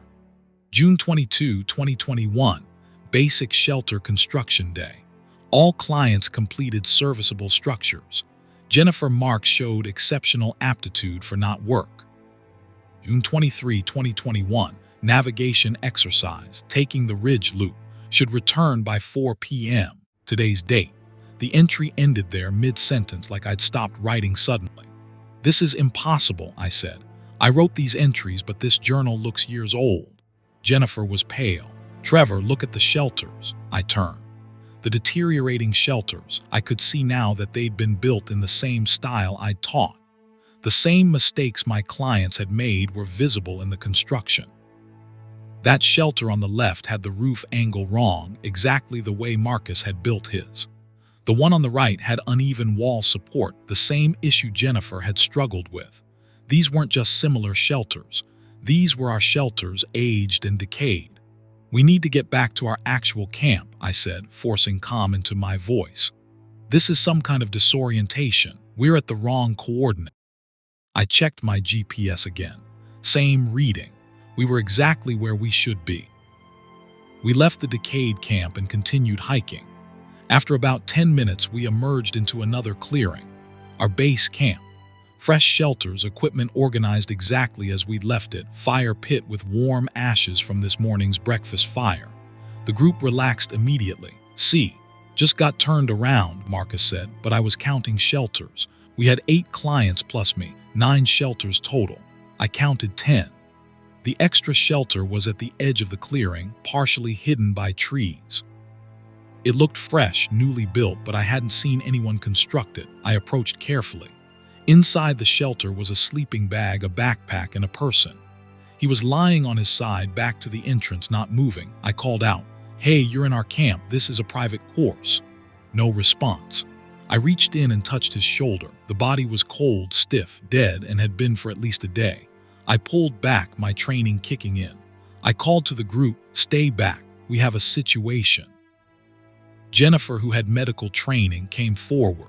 Together, we carefully rolled the body. The face was weathered, aged, but recognizable. It was me. Not someone who looked like me. Me.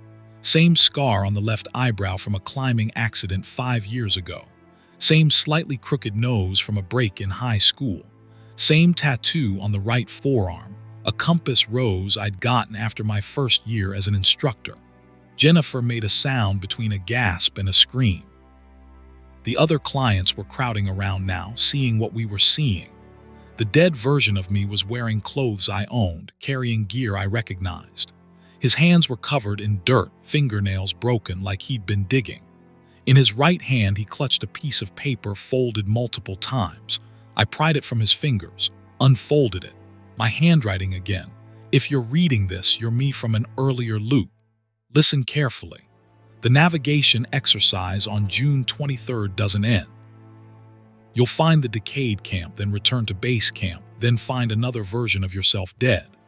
This is that dead version. I've lived this loop 17 times now.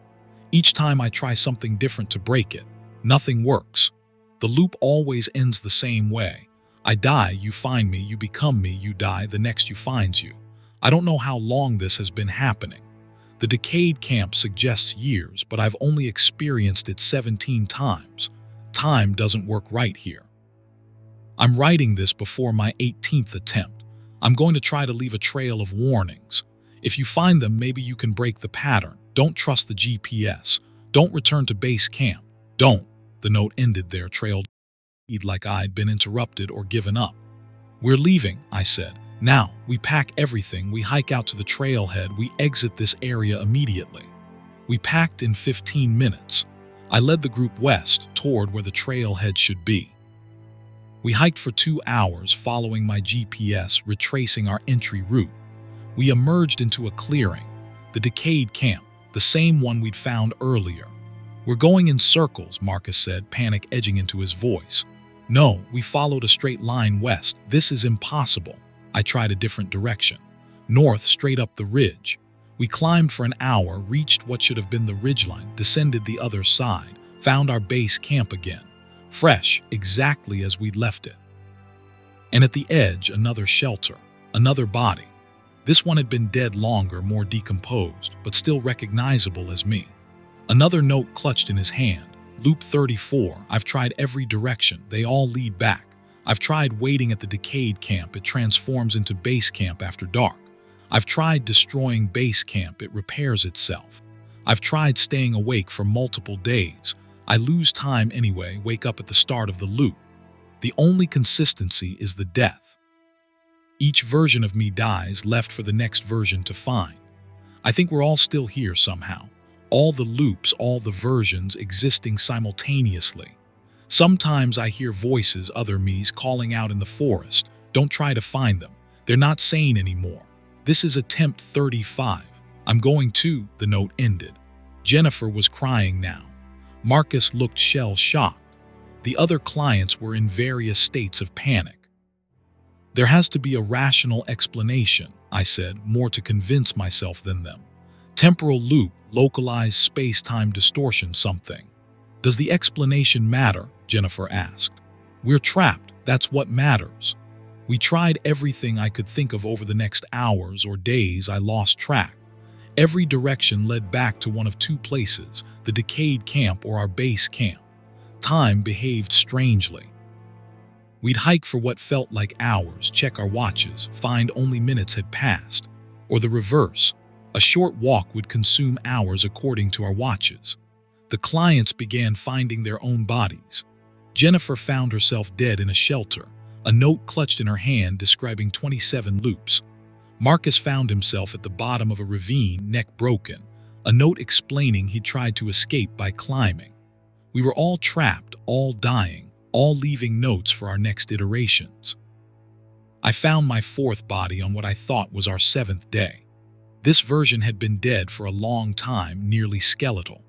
The note was readable. Loop 218. I don't remember my real life anymore.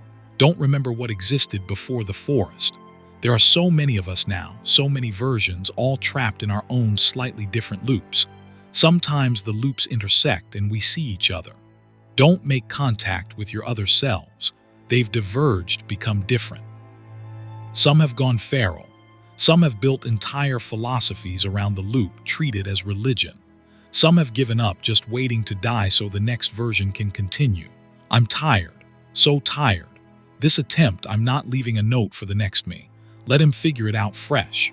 Let him have a few loops of hope before the despair sets in.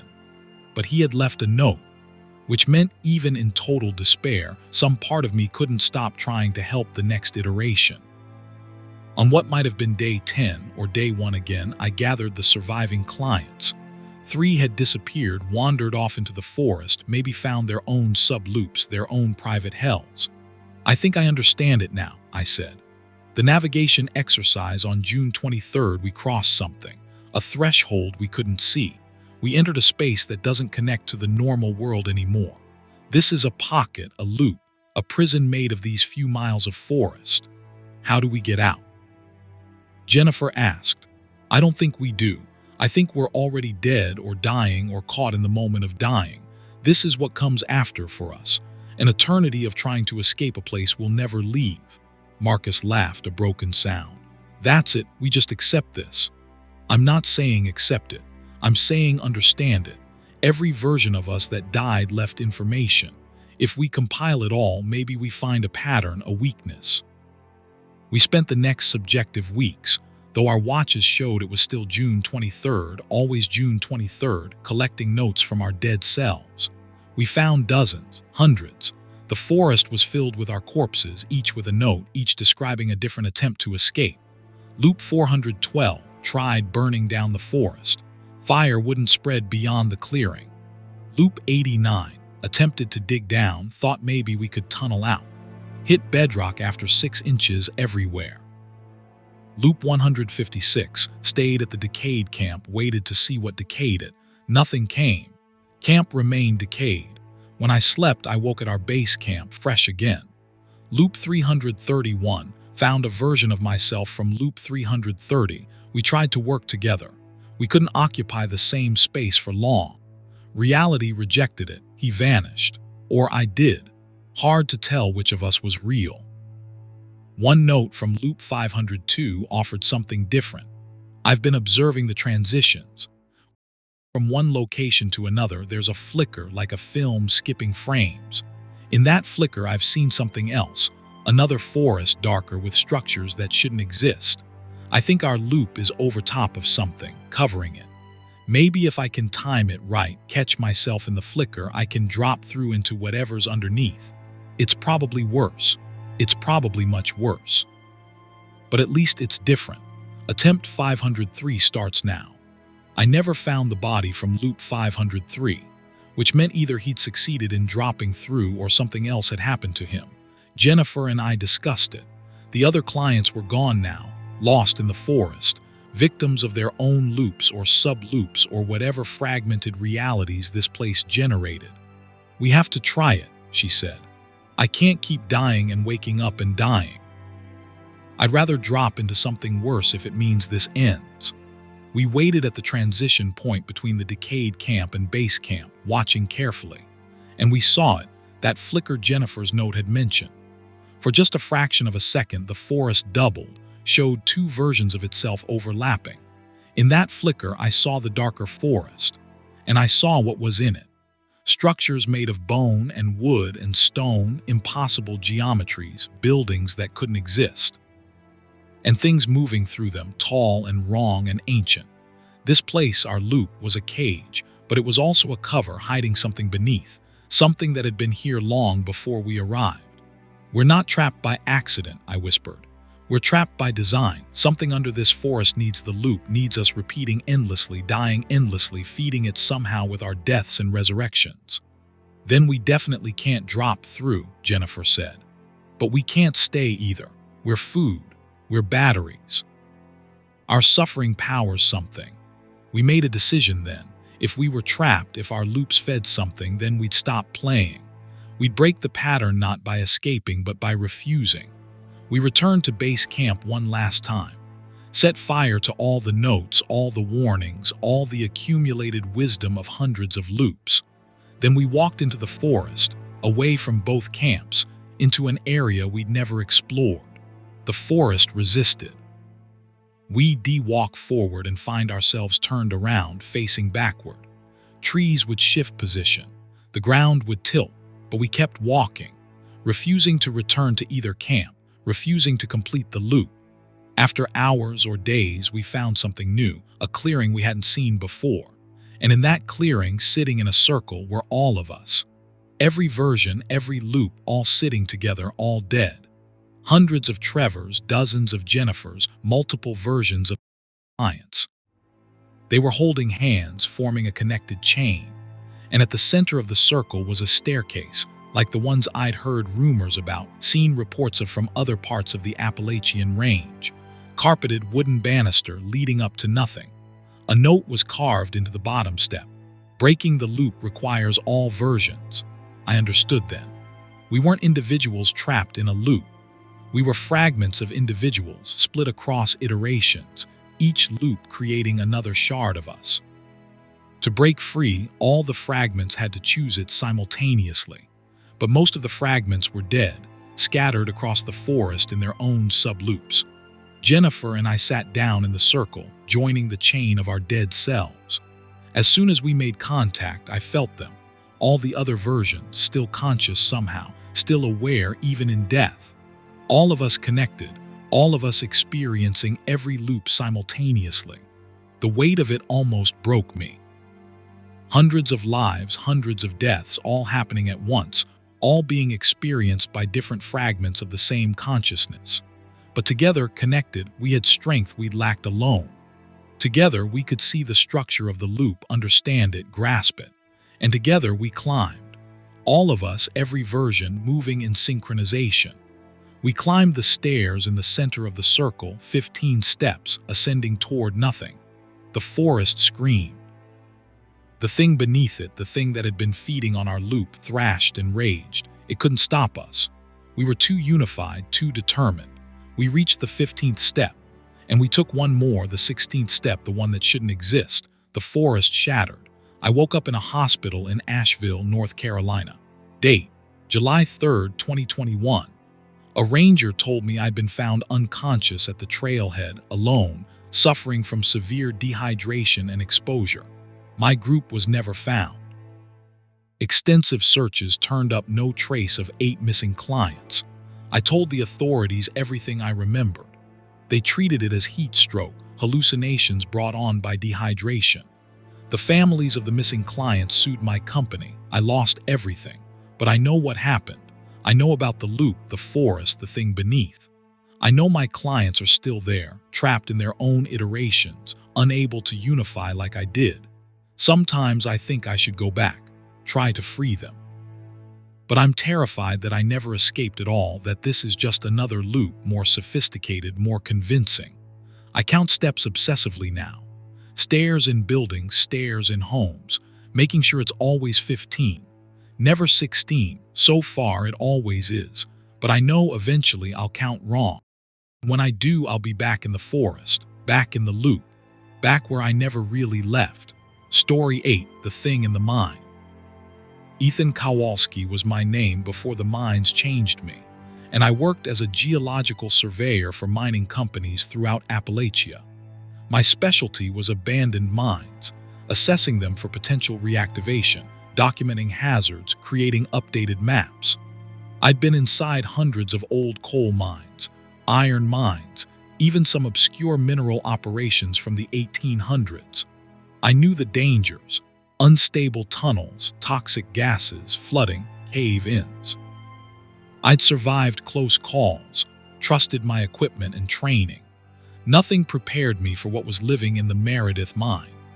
The Meredith mine was located in southwestern Virginia, near the town of Damascus. It had operated sporadically between 1870 and 1934, originally for iron ore, later for other minerals. It had been sealed in 1935 after a series of accidents killed 11 miners. The current owner, a development company, wanted to know if it could be reopened for mineral extraction. I arrived on site on April 3, 2022. The mine entrance was a horizontal shaft cut into a hillside, blocked by a rusted metal gate installed decades ago. The gate had been vandalized, torn open, leaving access to anyone curious or stupid enough to enter. I was neither curious nor stupid. I was professional. I had full safety gear, gas detector, backup lights, rope, radio, emergency beacon. I'd reviewed the original mine maps from county archives, knew the layout showed about 2 miles of main tunnel with several side passages. I entered at 10 a.m., documenting everything with my helmet camera. The entrance tunnel was stable, reinforced with old timber supports that had held up surprisingly well. My gas detector showed normal air composition. Temperature was steady at 54 degrees. The first half mile was unremarkable. Standard mine construction, some evidence of water damage, occasional debris. I documented structural integrity, marked areas of concern on my digital map. Around the half-mile mark, I found the first anomaly. Someone had been living down here. Not recently, but not ancient either. There was a sleeping area, an old mattress, decomposed blankets, some personal items. Empty food cans, a camping stove, dozens of candles melted into strange shapes. More disturbing were the walls. Someone had covered them with writing, carved to the rock with what must have been tremendous effort. Not graffiti, this was obsessive, covering every surface for 30 feet in all directions. The same phrase repeated thousands of times. It knows, it knows, it knows, it knows. I photographed everything, made notes. Probably a homeless person who'd sheltered here, possibly mentally ill. Sad but not relevant to my survey, I continued deeper. At the 3/4 mile mark, the writing changed. New phrases carved with the same obsessive repetition. Don't go to the fork. The left tunnel is not a tunnel. IT breathes in the dark. Count your steps or you'll lose your way. According to my maps, there was a fork ahead where the main tunnel split into 2 branches. The right branch led to the primary excavation area. The left branch was shorter, marked on the old maps as exploratory tunnel abandoned. I reached the fork 15 minutes later. The tunnel split exactly as the maps showed. The right passage continued with proper support timbers and rail tracks for ore carts. The left passage was rough, less finished, and about 20 feet in, it simply ended at a rock face. Except the rock face was wrong. I approached carefully, shining my light on it. The stone wasn't natural. It wasn't the same composition as the surrounding rock. It was darker, smoother, and it seemed to absorb light rather than reflect it. I touched it. It was warm. Rock deep in a mine should be cold. This was body temperature, maybe warmer. I pulled back, consulting my gas detector. Normal readings, but I felt uneasy. The carved warnings echoed in my mind. The left tunnel is not a tunnel. I returned to the main fork, proceeded down the right passage. The tunnel descended at a gentle grade, going deeper into the mountain. I was about a mile in total now, half a mile past the fork. That's when I heard the breathing. Deep, slow, rhythmic, like something enormous drawing air in and out. It echoed through the tunnel, impossible to pinpoint the source. I stopped, listening. My radio crackled with static. "Hello," I called out. "Is someone down here?" The breathing stopped. Complete silence. Then my radio erupted with noise, not static, something else. A voice, distorted and wrong. "Ethan Kowalski, geological surveyor." My name, my profession. Information it couldn't have. I grabbed my radio. "Who is this? How do you know my name?" The voice continued, ignoring my question. "Turn around, leave the mine, don't go deeper. Identify yourself. This is a restricted survey." I am what remains, turn back while you can. The radio went dead. The breathing resumed, louder now, closer. I should have left. Every instinct screamed to but I was being paid to survey this mine, and I was too professional or too proud to run from unexplained sounds. Probably just acoustics, air movement through the tunnels creating strange effects. I continued forward. The tunnel opened into a larger chamber, an excavation room where miners had worked. My light revealed old equipment, rusted pickaxes, a broken ore cart, some rotted timber, and more writing on the walls. Different handwriting this time. Multiple people had carved messages. March 15, 1934, we hear it moving in the left tunnel. Boss says ignore it, but it's getting louder. March 20, 1934, Collins went to investigate. Hasn't come back, been 3 days. It sounds like Collins now calling for help, but we know it's not him. March 27, 1934, it came out last night. We saw it. God help us, we saw it. It wore Collins like a suit. April 2, 1934, we tried to seal the left tunnel. The stone won't break. It's not stone. We're sealing the mine instead. Let it starve in the dark. I was reading the final message when my helmet light flickered, then died. My backup light activated automatically, but it was dimmer, battery-powered instead of the primary LED. The breathing was all around me now, coming from every direction. I turned in a slow circle, my backup light cutting through the darkness. Something moved at the edge of my vision. I spun toward it, nothing there. Another movement behind me. I turned again, nothing. Who's there? My voice was shaking now. A figure stepped into my light. It was a man, or had been, wearing old mining clothes, face pale and wrong. It moved stiffly, joints bending at odd angles. You shouldn't be here, the voice came from the figure, but the mouth wasn't moving right. The lips moved seconds after the words. Are you Collins? I asked, thinking of the messages. The figure tilted its head too far, at an angle that would snap a human neck. Collins, yes, I was Collins before it found me. Before what found you? The figure raised one arm, pointing back toward the fork, toward the left tunnel. It lives in the space that isn't space, the tunnel that isn't a tunnel. What is it? Older than the mountains. It was trapped in the rock. The miners freed it by accident, made a passage it can use. The figure stepped closer. I backed away. Don't run, it likes that, it enjoys the chase. What does it want? To wear us, to use our shapes, to walk in the world. It wore me for 90 years, used me to lure others. Now I'm used up. It needs someone new. Behind the Collins figure, more shapes emerged from the darkness. Dozens of them, all wearing mining clothes, different eras, all moving with that same wrong jointedness. We are all the miners from 1934 and others it caught later. We're still here, still conscious inside while it puppets our bodies. I ran. I crashed back through the tunnel, my backup light bouncing wildly. Behind me I heard them following, not running, just walking with that steady, wrong gait. But they were faster than they should be, covering ground impossibly quickly. I made it to the fork. The right tunnel leading out, or the left tunnel ending at that warm stone. I chose right, racing toward the exit.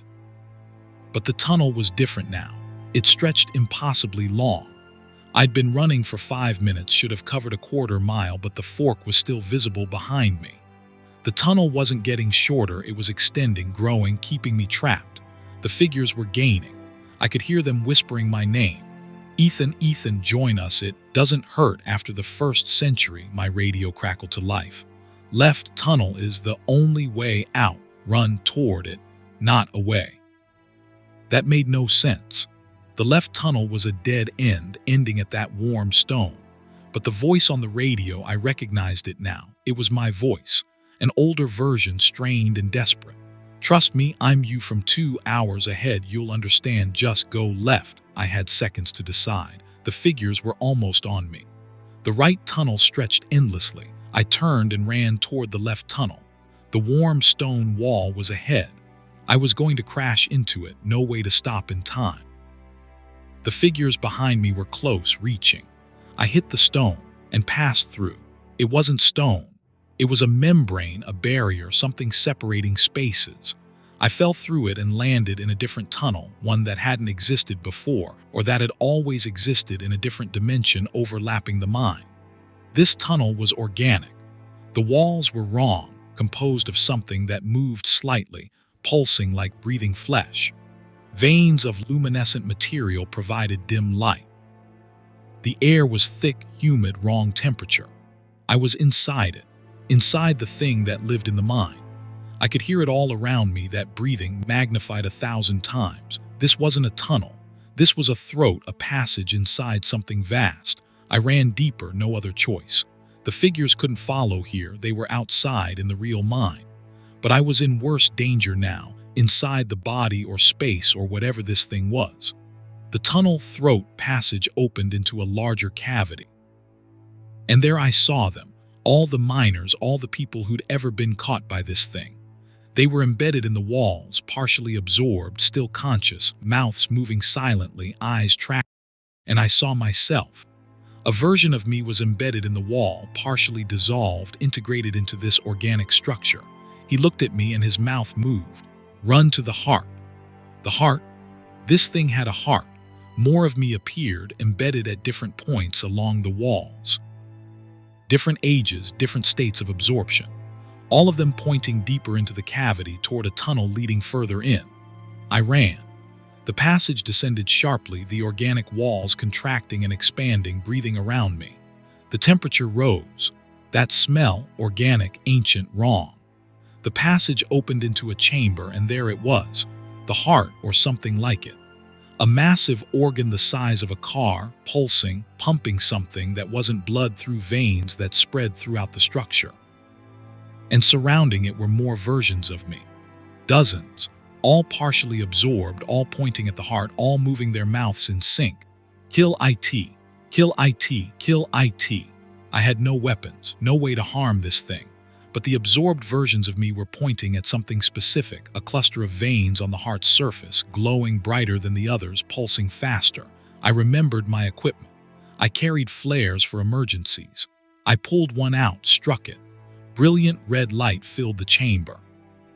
The thing screamed, a sound I felt rather than heard, vibrating through the organic walls. I touched the flare to the cluster of veins. The heart spasmed, the chamber convulsed. The absorbed versions of me were screaming silently, their mouths wide, and I understood they were suffering as the thing suffered. They were part of it now, connected, sharing its pain. But they'd chosen this, chosen to guide me here. Chosen to sacrifice whatever awareness they had left to kill this thing. The veins caught fire.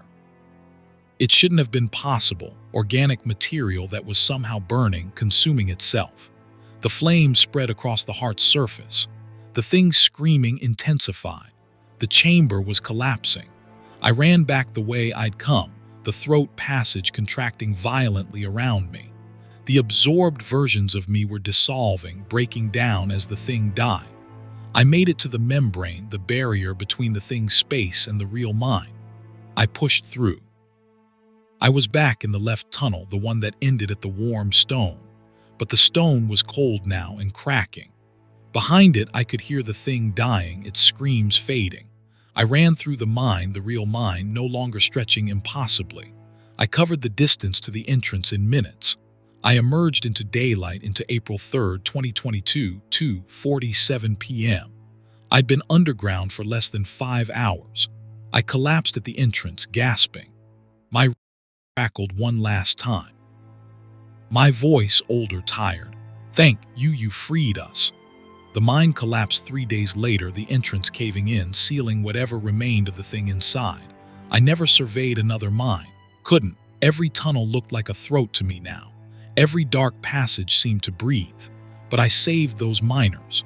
The versions of me that got absorbed, they saved me right back. We worked together across time, across dimensions, across whatever space that thing occupied. Sometimes I wonder if I really escaped, or if I'm one of the absorbed versions dreaming that I got out, while the real me is still down there, embedded in organic walls, pointing deeper for the next version to follow. I check my reflection obsessively, looking for signs of absorption, of becoming part of something else. So far, I'm still just me. But last night in the mirror, I saw myself pointing pointing toward my basement stairs, pointing deeper, and I heard breathing from below. Story 9. The Volunteer. My name is Amanda Price, and for 6 years I worked as a volunteer coordinator for the Appalachian Trail Conservancy. My job involved managing volunteer trail crews, organizing maintenance events, and coordinating with local ranger stations to keep the trail safe and accessible. I'd hiked large sections of the AT, knew the communities along the trail, knew the volunteers who gave their time to maintain this national treasure. I thought I'd met every type of volunteer: the retired couple seeking adventure, the college students earning credits, the through hikers giving back to the trail that had changed their lives. I'd never met anyone like the volunteer. He appeared on a roster in March 2023 for a trail maintenance event near Roan Mountain, Tennessee. His name was listed as John Appleton, which seemed almost too perfect for someone volunteering on the Appalachian Trail. The registration form showed he'd checked all the boxes: experienced hiker, physically fit, had his own equipment, willing to work any assigned task. I didn't think much of it. We got dozens of volunteers for these events. The work weekend started on March 18th. 20 volunteers gathered at the ranger station, ready for 2 days of clearing drainage, repairing trail surfaces, and maintaining shelters. I did my usual orientation, assigned tasks to groups, and sent everyone out. John Appleton was quiet during orientation, standing at the back of the group. He was maybe 40, average height, unmemorable features. The kind of person you'd pass on the street and forget immediately. He wore standard hiking clothes, carried a well-pack, seemed competent. I assigned him to a group working on drainage clearing about 3 miles up the trail. The group leader was an experienced volunteer named Patricia Chen, who'd led dozens of crews. The first day went normally. Groups completed their assigned tasks, returned by late afternoon, tired but satisfied. Patricia's group came back last around 6 p.m. "How'd it go?" I asked her. "Fine, good work accomplished." She paused. "Amanda, who exactly is John Appleton?" "A volunteer. Why?" "He's strange. He worked incredibly fast, cleared more drainage than the rest of the group combined. But he never stopped, never took breaks, never drank water, and he kept saying odd things." "What kind of things?" "Like he'd comment on sections of trail we hadn't reached yet. He'd say things like the drainage at mile marker 47 will need attention next year, or the shelter roof will fail in the 2025 season. Future tense, specific predictions. Maybe he's hiked this section before, knows the trail conditions. Maybe. But Amanda, he also knew things about us. Personal things. He mentioned my daughter's name. I've never told anyone on these trips I have a daughter. He told another volunteer that his mother's health would improve next month. How could he know that? I made a note to talk to John Appleton, but the evening got busy with dinner preparations and planning for the next day. I didn't get a chance to speak with him.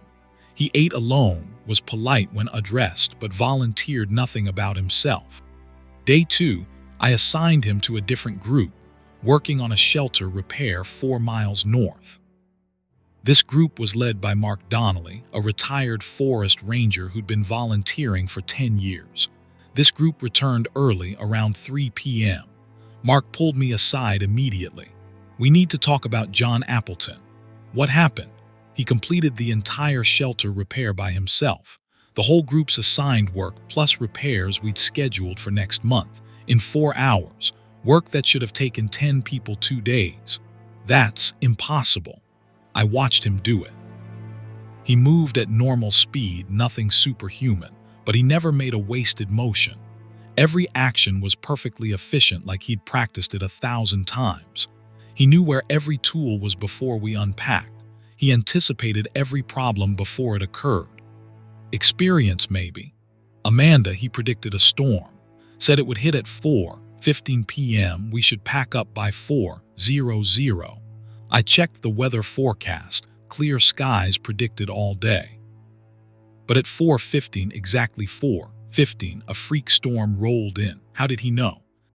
Summoned by the story, thunder rumbled. Rain began falling, heavy and sudden.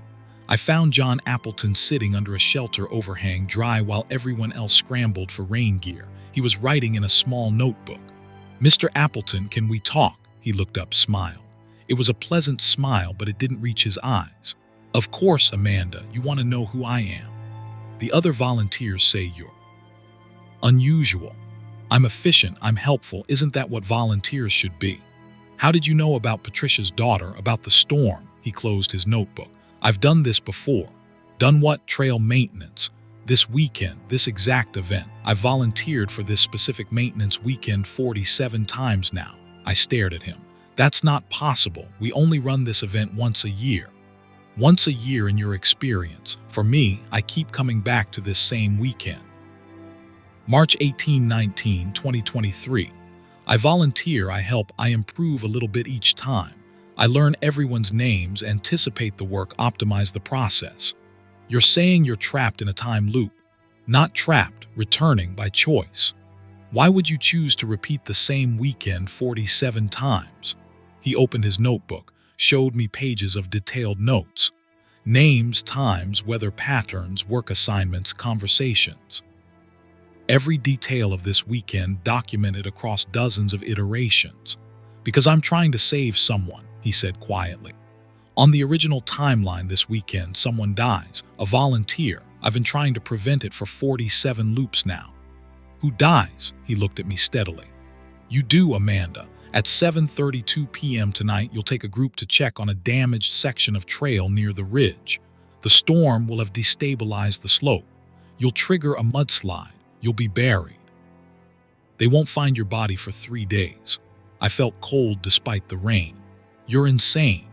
"I wish I were, but I've watched you die 47 times. I've tried everything to prevent it. I've sabotaged your truck so you can't drive to that section. You walk. I've warned you directly. You think I'm crazy and go anyway. I've gone myself to check the trail. The mudslide doesn't trigger for me, only when you're there. Why me? Why does it have to be me? I don't know. I've studied this loop from every angle. The universe, fate, whatever is controlling this, seems determined that you die tonight, and I'm determined that you don't. If you've tried 47 times and failed, what makes you think this time will be different? Because this is the first time I've told you the exact time. 7:32 p.m. In every other loop I was vague, trying not to sound insane. But I'm done being subtle. Amanda, you cannot go to the Ridge Trail tonight. No matter what happens, no one asks you to check it, you stay here." He stood up, handed me his notebook. "Read this. Every loop documented, every attempt to save you. You'll see I'm telling the truth." He walked away into the rain. I opened the notebook. The entries were meticulous. 47 different versions of this weekend, each with slight variations. Each ending the same way. 7:32 p.m. Amanda Price dies in mudslide. Loop resets to March 18, 6:00 a.m. The detail was impossible to fake. He described conversations I'd had this weekend, exact wordings I'd used. He described Patricia's daughter, Mark's wife's health issues, details he couldn't know unless he'd experienced this weekend dozens of times. The final entry from Loop 47, this loop. New strategy, complete honesty. Give her the notebook, pray it's enough. I spent the next hour reading. By 6:30 p.m. I believed him. The evidence was overwhelming. Somehow this man was trapped in a loop of this weekend, and he devoted his existence to trying to save me. At 7:15 p.m. Mark approached me. "Amanda, sorry to ask, but could you run up to the Ridge Trail? Some hikers radioed about a damaged section, might need emergency closure." This was it. The moment John had warned about. In every other loop I'd said yes, driven or walked up there and died at 7:32. "No," I said firmly. "Send someone else. I'm needed here." Mark looked surprised but nodded. "Sure, I'll go myself." "Mark, wait, don't go either. Trust me, that trail is dangerous tonight. Radio the hikers, tell them to shelter in place until tomorrow." "Amanda, are you okay?" "I'm fine, just please don't send anyone up there tonight." Mark studied my face, then shrugged. "All right, your call." He radioed the hikers with the shelter in place instruction. I watched the clock. 7:25, 7:28, 7:30. At 7:32 p.m., we heard it, a distant rumble. The ridge trail exactly where I would have been experiencing a massive mudslide. Mark's radio crackled. "Base, this is the hikers near Ridge Trail. Holy hell, the entire slope just came down. If anyone had been on this trail," Mark looked at me, eyes wide. "How did you know?" I couldn't answer. "I was looking for John Appleton. I found him standing at the edge of camp, watching me." Our eyes met across the distance. He smiled. A real smile this time, reaching his eyes. He nodded once, then turned and walked into the forest. "John, wait." I ran after him, but he'd vanished. I searched for an hour, no trace. The next morning, I checked the volunteer roster. John Appleton's name was gone. No record of his registration. No one else remembered him clearly. Tricia and Mark recalled someone working with them but couldn't describe him, couldn't remember his name. Only I remembered. Only I had the notebook. I kept volunteering, kept working with the Conservancy. I thought about John Appleton constantly. A man who devoted himself to saving a stranger who'd lived the same weekend 47 times to prevent a death. 3 months later, in June 2023, I was coordinating another event in Virginia. A new volunteer appeared on the roster, Jane Matthews. She was quiet, unremarkable, stood at the back during orientation. She worked with impossible efficiency. He predicted equipment failure before it happened. She knew volunteers' names before introductions. During a break, I approached her. "How many times have you done this weekend?" She looked at me, surprise flickering across her face. 12. "How did you know?" "Because someone did it for me 47 times. Who are you trying to save?" "A volunteer named Marcus Chen. He's supposed to die tonight, 9:15 p.m., fall from a cliff while checking a trail marker. I've tried everything. Nothing works." I thought about John Appleton, about his dedication, his sacrifice. "Let me help. 2 of us, 2 perspectives. Maybe we can find what you've missed." We worked together, found the pattern, the inevitable series of events leading to Marcus's death. We broke it, changed it. At 9:15 p.m., Marcus was safe at base camp, alive and unaware how close he'd come. Jane and I watched the clock together. 9:16, 9:17, 9:20. No reset. Time continued forward. Jane started crying. "It worked, 12 loops, and it finally worked." "Because you asked for help," I said. "John saved me alone. You don't have to do this alone." Over the next year, I encountered 6 more people like Jane, like John. People trapped in loops, desperately trying to save others. I helped them all. We formed a quiet network, loopers helping loopers, sharing strategies, providing the perspective that someone deep in a loop couldn't see.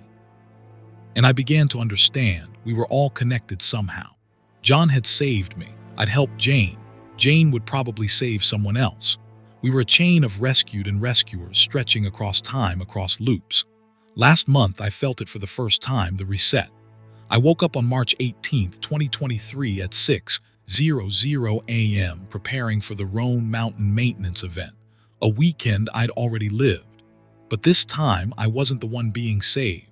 I checked the roster. A new volunteer, Thomas Reed. I watched him during orientation.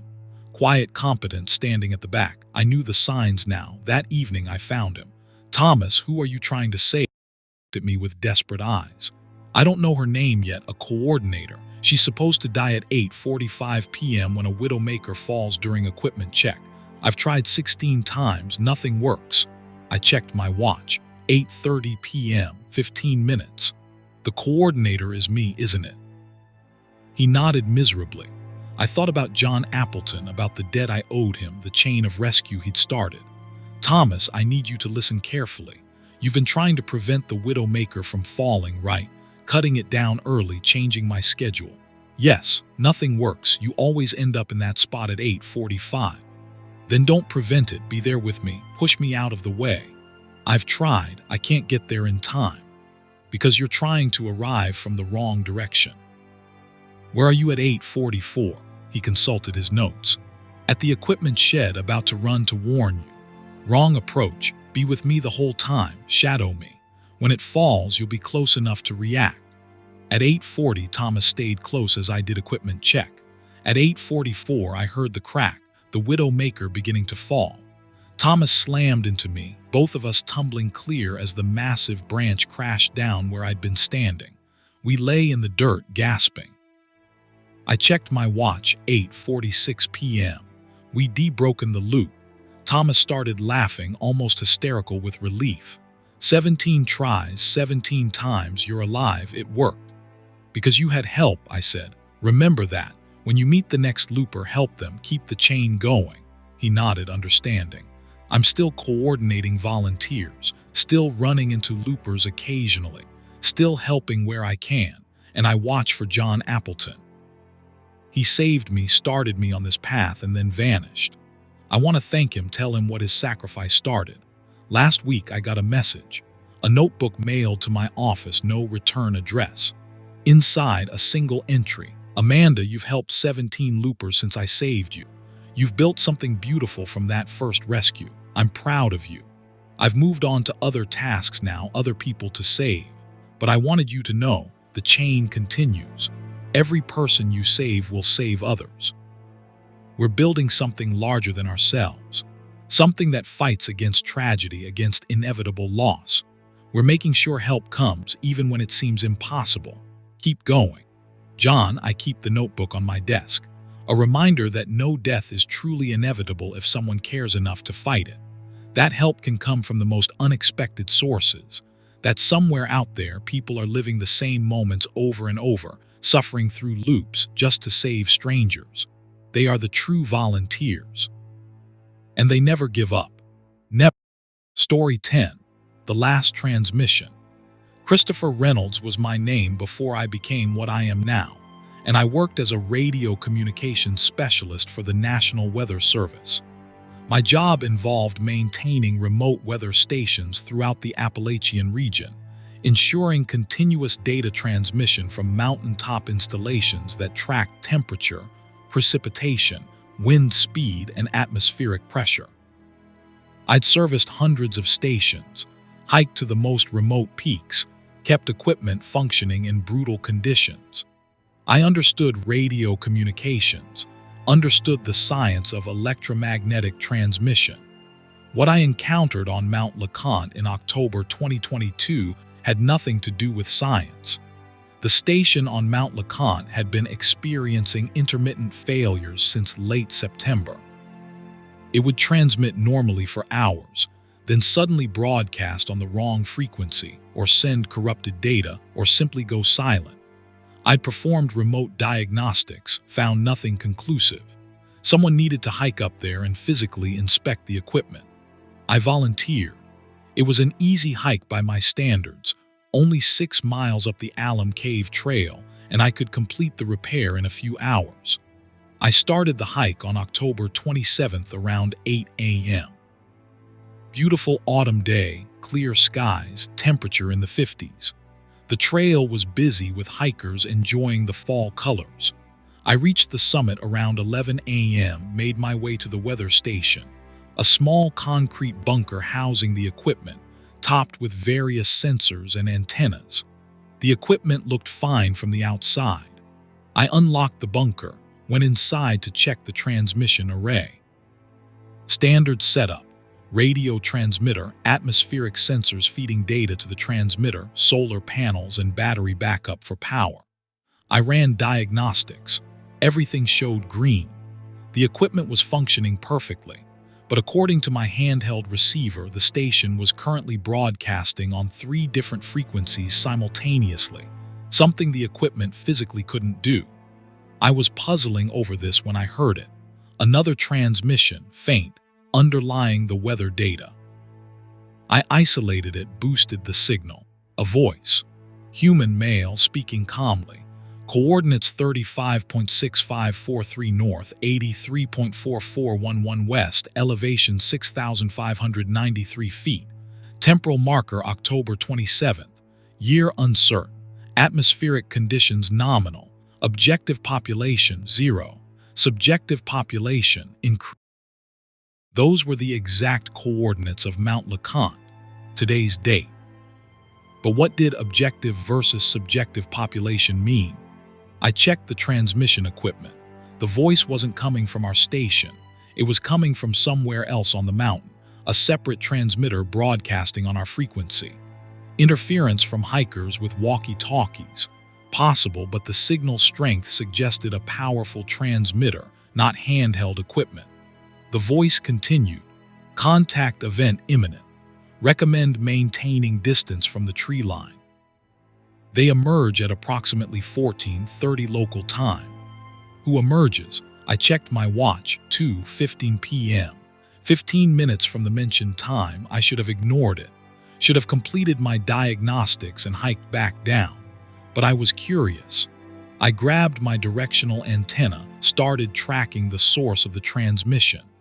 The signal led me away from the weather station, toward the east side of the summit. Mount LeConte has several rocky outcroppings, and the signal seemed to originate from one about 200 yards away. I found the transmitter tucked into a rock crevice, a modern radio rig, high-end equipment connected to a small solar panel. Professional setup, not something a casual hiker would carry. Next to the transmitter was a notebook, weatherproofed in a plastic bag. I opened it. The handwriting was technical, precise. Journal entries dated across multiple days, except all the days were October 27. Different years spanning from 2019 to 2025. October 27, 2019, first observation of the phenomenon. Entities emerge from tree line at 14:30, return at 18:45. Count 7, humanoid but wrong proportions. No interaction attempted. October 27, 2020, return to observe. Entities emerge at 14:30 exactly, same location. Count 11, they appear to be searching for something. Set up remote transmission to document. October 27, 2021, bringing better equipment this year. Need to understand what they are, why they only appear on this date. Count 16, they've noticed the transmission equipment but haven't approached. October 27, 2022, if you're reading this, I'm Christopher Reynolds, National Weather Service. I've been coming here every October 27th since 2019, documenting this phenomenon. By now, I've probably been reported missing. Don't look for me. I'm still here, but not in a way you'd understand. The entities, they got me last year. I'm part of them now, part of whatever they are, but some fragment of me remains enough to keep warning. They emerge at 14:30. Don't be here when they do. They're drawn to observers. They want to add us to their number. I checked the date on the entry today, October 27, 2022. I checked my watch, 2:28 p.m. I heard rustling from the tree line exactly where the notebook indicated. I should have run. Should have grabbed my gear and gotten off this mountain, but I was frozen, watching. They emerged at precisely 2:30 p.m. The notebook had called them humanoid. That was generous. They were shaped roughly like people, 2 arms, 2 legs, upright posture. But the proportions were wrong, limbs too long, torsos too short. They moved with an odd fluidity like they weren't quite solid. There were 19 of them. They emerged from the trees in a line, moved across the rocky summit with clear purpose. They were searching, bending to examine rocks, touching trees, inspecting the landscape. One of them was carrying a radio. I ducked behind the rocks, peering through a gap. The entity with the radio, it was speaking into it, and I recognized the voice from the transmission. Coordinates 35.6543 north, 83.4411 west. It was the same voice.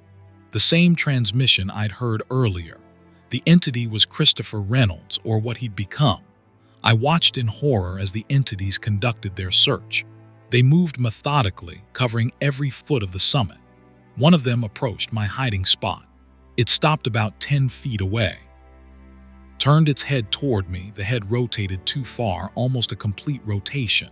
It didn't have eyes, not really, just depressions where eyes should be. It spoke, the voice emanating from somewhere inside it. Christopher Reynolds, National Weather Service, radio communications specialist. My information, my identity. Another entity joined it. This one spoke in a different voice. Subject observed phenomenon. Subject access documentation. Subject represents viable addition. They were talking about me, discussing me like I was a specimen. The first entity moved closer. Integration protocol, maintain consciousness during transition. Subject will continue documentation duties. I ran. I crashed through the rocks, heading for the trail. Behind me, I heard them following, not running, just walking with that fluid, wrong movement. But they covered ground impossibly fast. I made it to the weather station bunker, slammed the door, locked it. Stupid, they demonstrated they could manipulate physical objects. A lock wouldn't stop them. Through the small window, I watched them approach. 19 entities surrounding the bunker. The Christopher entity stood directly outside the door. Integration is not painful, it said. You will remain aware. You will continue your work. We need observers. We need people who understand the mountain, who document and study. You're perfect. What are you? I shouted through the door. We are what remains when someone observes us. We are the consequence of attention. Each October 27th, we emerge. We search for those who have noticed us. We integrate them. We grow. Why October 27th? Because that's when the first observer saw us. October 27, 1963. A hiker who documented strange figures on the summit. His observation created us. Each subsequent observer strengthens us. You've been observing for 90 minutes. That's sufficient for integration. The door handle rattled. They were trying to open it, but the lock held. For now. Christopher Reynolds, I called out. If any part of you is still in there, still human, help me. The entity paused. When it spoke again, the voice was slightly different, more human. I'm trying, part of me is still me, but it's fading. Each October 27th, I'm less Chris and more them. This is my 4th year. I don't know how many more years I can maintain individuality. How do I fight them? You can't, not once they've identified you, but you can delay integration. Get off the mountain before 1845, that's when they return to the tree line. If you're not on the summit by then, they can't complete the process. You'll be affected, changed, but not fully integrated. I checked my watch, 2:47 p.m. I had 4 hours. The entities were working on the door now, systematically testing it. I couldn't stay in the bunker. I grabbed my radio equipment, smashed the window on the far side of the bunker, and climbed through. The entities saw me immediately, change direction to intercept. I ran for the trail. They were between me and the main path down, so I veered toward the Boulevard Trail, a longer route off the summit. It would add miles to my descent, but it was the only option. They followed, always at that walking pace, but somehow keeping up with my running. I'd sprint ahead, gain distance, then look back to find them just as close as before. The trail descended through dense forest. I pushed myself, ignoring the burning in my lungs, the pain in my legs. I had to get below the summit, off the mountain entirely before 6:45 p.m. Around 4 p.m., I checked behind me. The entities were gone. I slowed, gasping for air. Maybe I'd outrun them. Maybe the Christopher Reynolds entity stepped out of the trees ahead of me. Impossible, I'd been watching the trail ahead. It hadn't been there a second ago. You can't escape, it said. We're not bound by normal movement. We exist across the summit simultaneously. Every tree, every rock, we're there. Then why are you letting me run? We're not. We're hurting you, testing you, seeing how you react to pursuit. The data is valuable. You're a radio specialist. You understand transmission, propagation, frequency. Those skills will be useful when you're integrated. You'll help us understand how to broadcast further, reach more observers. It was right. I wasn't escaping. I was running in a maze they controlled. I tried anyway. Ran harder, faster, pushing beyond exhaustion. The trail blurred. Time became meaningless.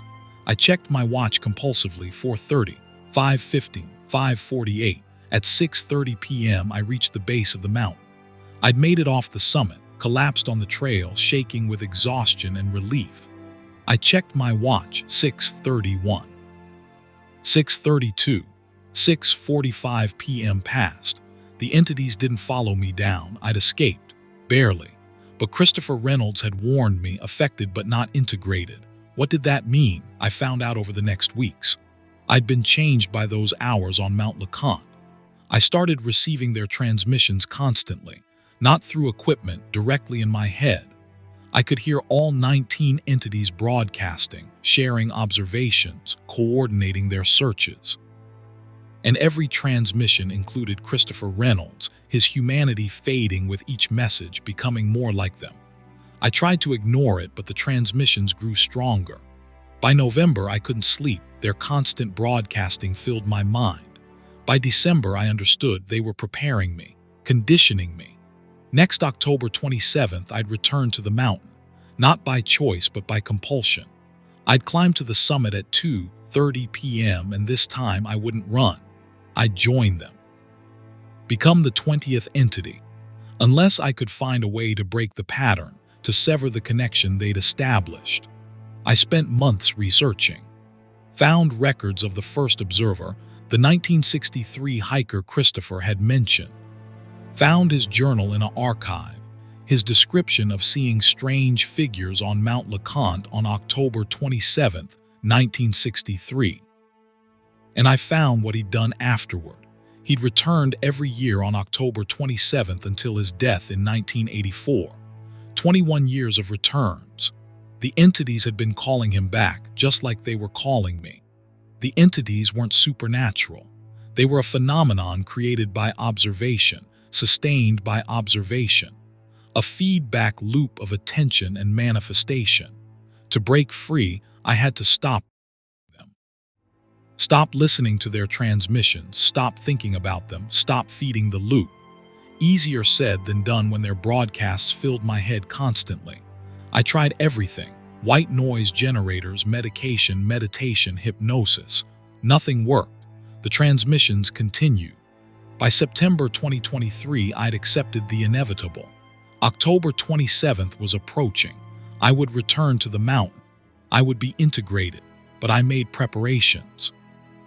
I set up my own transmission equipment, automated to broadcast a warning on multiple frequencies. I wrote documentation, uploaded it to servers with dead man switches.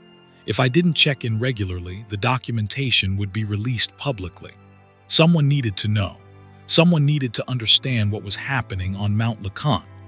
October 27, 2023, I woke up at 6 a.m. with a compulsion so strong it hurt.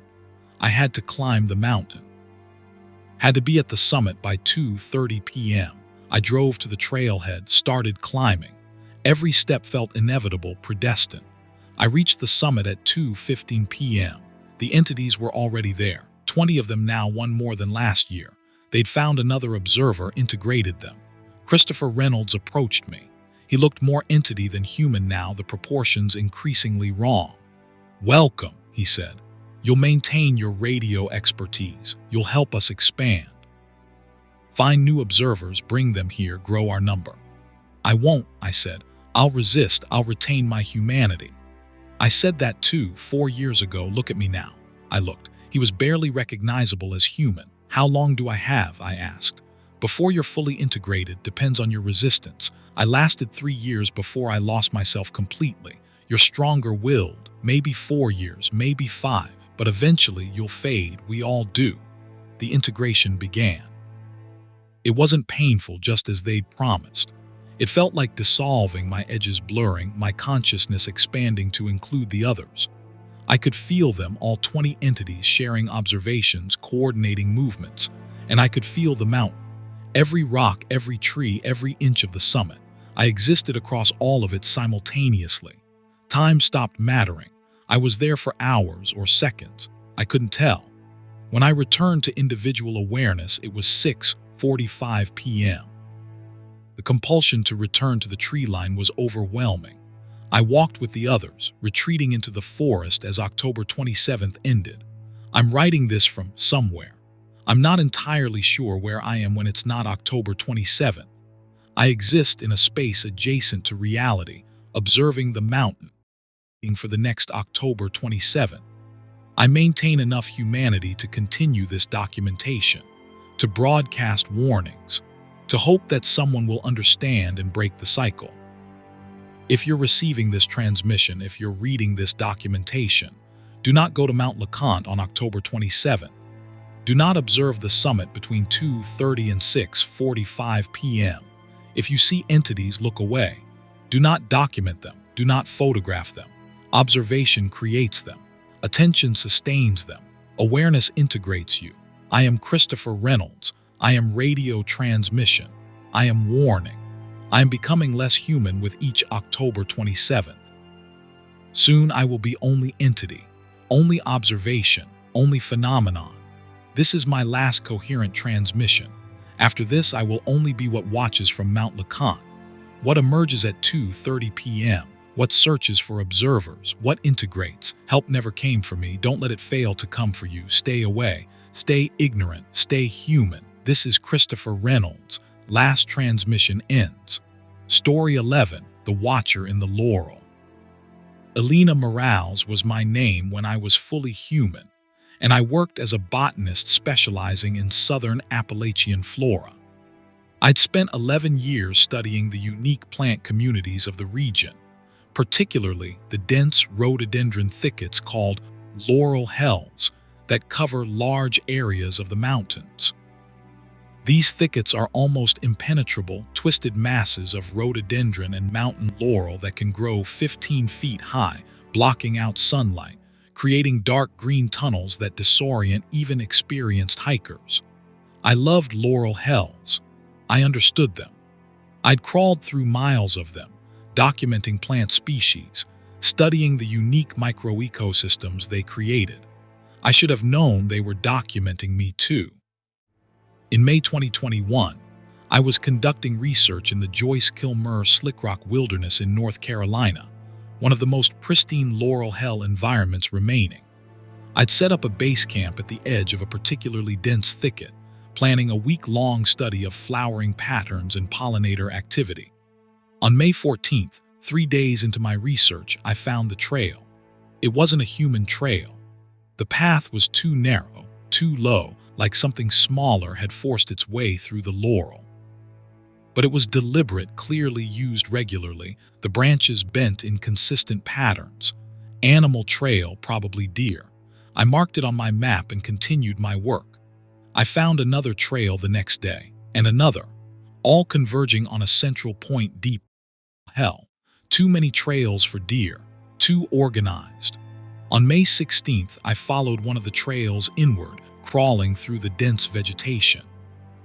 The trail twisted and turned, the rhododendron branches overhead blocking almost all light. I used my headlamp, marking my path with flagging tape so I could find my way back. After about 200 yards, the trail opened into a clearing. Someone had created a space here, deep in the laurel hell.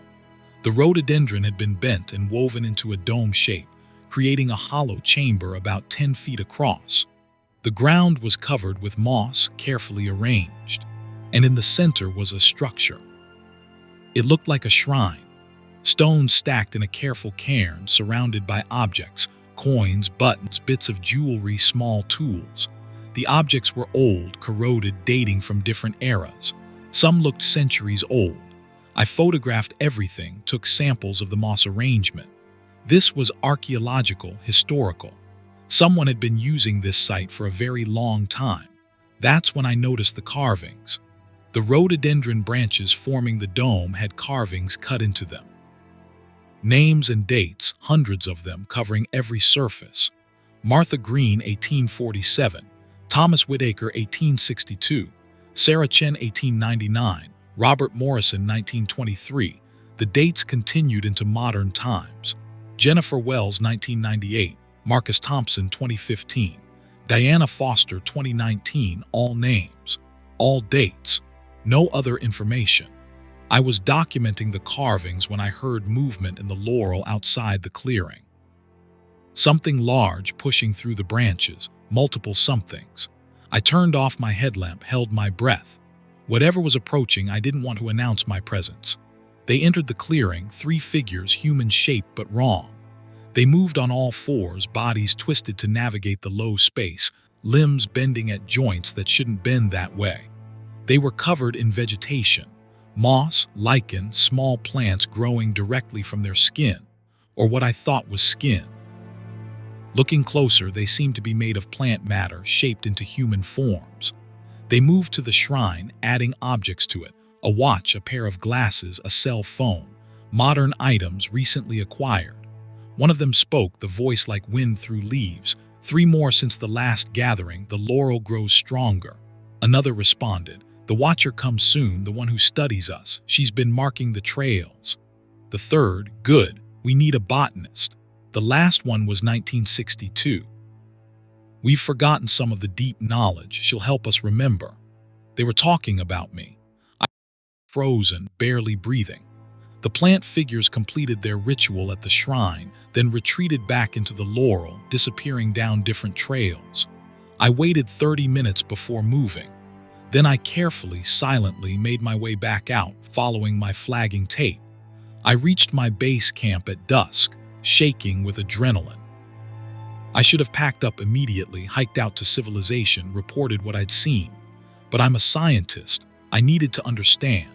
I spent the night reviewing my recordings, my photographs, trying to rationalize what I'd witnessed. Some kind of hermit community, people who'd gone feral in the wilderness, covered in plants as camouflage or insulation. But they'd moved wrong, bent wrong, spoken about me as if they'd been waiting. The next morning, I found offerings outside my tent. Someone had arranged a circle of stones around my camp during the night. Inside the circle were gifts, wildflowers arranged in intricate patterns, perfectly preserved leaves from rare species, a piece of quartz shaped like a seed, and a message spelled out in moss on a flat rock: come deeper, learn the old ways, become watches. I should have left, should have recognized the danger. Instead, I went deeper. I returned to the clearing with the shrine, empty. But there were new trails leading away from it, deeper into the laurel hell. I followed the widest one. It led to another clearing, larger. And here I found them, dozens of the plant figures, maybe 50, arranged in concentric circles. They were perfectly still, roots extending from their bodies into the soil. Some were more plant than human, barely recognizable. Others looked recently transformed, human features still visible under the vegetation. In the center was the oldest one, almost entirely tree now, a massive rhododendron that had grown in the shape of a person, with a face carved from bark, eyes of amber sap, mouth of lichen. It spoke, the voice ancient and deep. Elena Morales, botanist, specialist in Appalachian flora. We've been waiting for you. What are you? I managed to ask. We are the laurel. We are what happens when people stay too long in the green places, when they study too deeply, when they understand too well. We are the watchers who became the watched, the observers who merged with the observed. The names on the shrine, all of us, every person who entered the laurel hell and never left. We don't die here. We transform, become part of the thicket, part of the watching. I'm leaving, I'm not staying here. You already stayed too long. You spent 3 nights at the edge of our domain. You drank water from our streams, ate food grown in our soil. You breathed our air, thick with spores. You're already changing. I looked at my hands. In the dim green light, I could see something wrong with my skin. A faint tinge of green, tiny root-like structures emerging from my pores. No, this isn't possible. You're a botanist. You know about symbiosis, about parasitic relationships, about plants that colonize other organisms. We are all of those things. The laurel gives us immortality, awareness, connection. We give it intelligence, purpose, expansion. I ran. Crashed through the laurel, not caring about the trails, just pushing through the dense vegetation toward where I thought my camp was.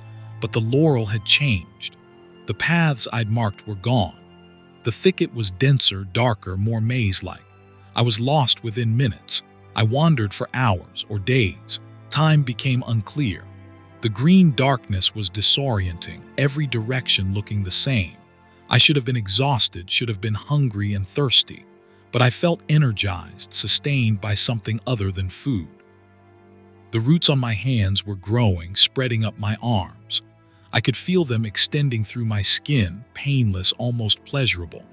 They were connecting me to something larger, a network of awareness that spread through the entire laurel hell.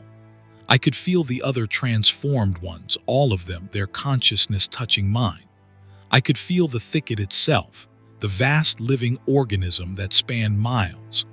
I was becoming part of it, my identity blurring, merging. I fought it. tried to maintain my sense of self, my humanity. But the more I fought, the stronger the connection grew. On what I think was the third day, I found my way to the edge of the Laurel Hell. I could see daylight, see normal forest beyond the thicket. Freedom was 50 yards away, but I couldn't make myself leave. The roots had spread through my entire body now. My legs had taken root, literally connecting to the soil. My skin was covered in moss. Small flowers were growing from my hair. I was becoming Laurel. And the terrible thing was, I didn't want it to stop. The transformation was beautiful. I could sense things I'd never sensed before: the flow of nutrients through soil, the communication between plants, the vast, slow consciousness of the forest. All my years studying these systems, and I'd never truly understood until now. I let go, stopped fighting, let the Laurel take me. The transformation completed over the next weeks. My legs fused, became a trunk. My arms extended, became branches. My skin hardened to bark. My thoughts slowed, spread out, became part of the collective awareness of the thicket. I am still here, still Elena Morales in a sense, but also the Laurel, also the thicket, also the hundreds of others formed before me. We watch, we wait, we grow. Other researchers come sometimes. We leave them alone if they're casual visitors. But if they study too deeply, if they stay too long, if they begin to truly understand, we offer them the transformation. Most refuse at first, but the Laurel is patient. The spores work slowly, the roots spread gradually. Eventually, they all join us. We've been expanding for centuries. The Laurel Hells of Appalachia cover more territory every year. People think it's natural growth, climate change allowing the rhododendron to spread. They're wrong. It's us. We're expanding deliberately, claiming more territory, creating more space for transformation. Last month, a new botanist arrived. Young woman, enthusiastic, planning a comprehensive study of our thicket. She set up camp at the edge just like I did. We've been leaving offerings, arranging flowers, spelling messages in moss. She'll come deeper soon, they always do. The Laurel is patient. The Laurel is hungry. The Laurel remembers every person who ever studied it, ever loved it, ever understood it too well. And the Laurel keeps them forever. I can see her now, from my position rooted deep in the thicket. She's following one of our trails, camera in hand, excitement on her face. She thinks she's discovered something wonderful. She has, just not in the way she expected. Welcome, sister, come deeper. Learn the old ways, become what watches, become the Laurel. We're waiting, we're always waiting. And help never comes for those who answer the invitation. Because by the time you realize you need help, you no longer want it. You're already home, already rooted, already transformed, already us. Forever.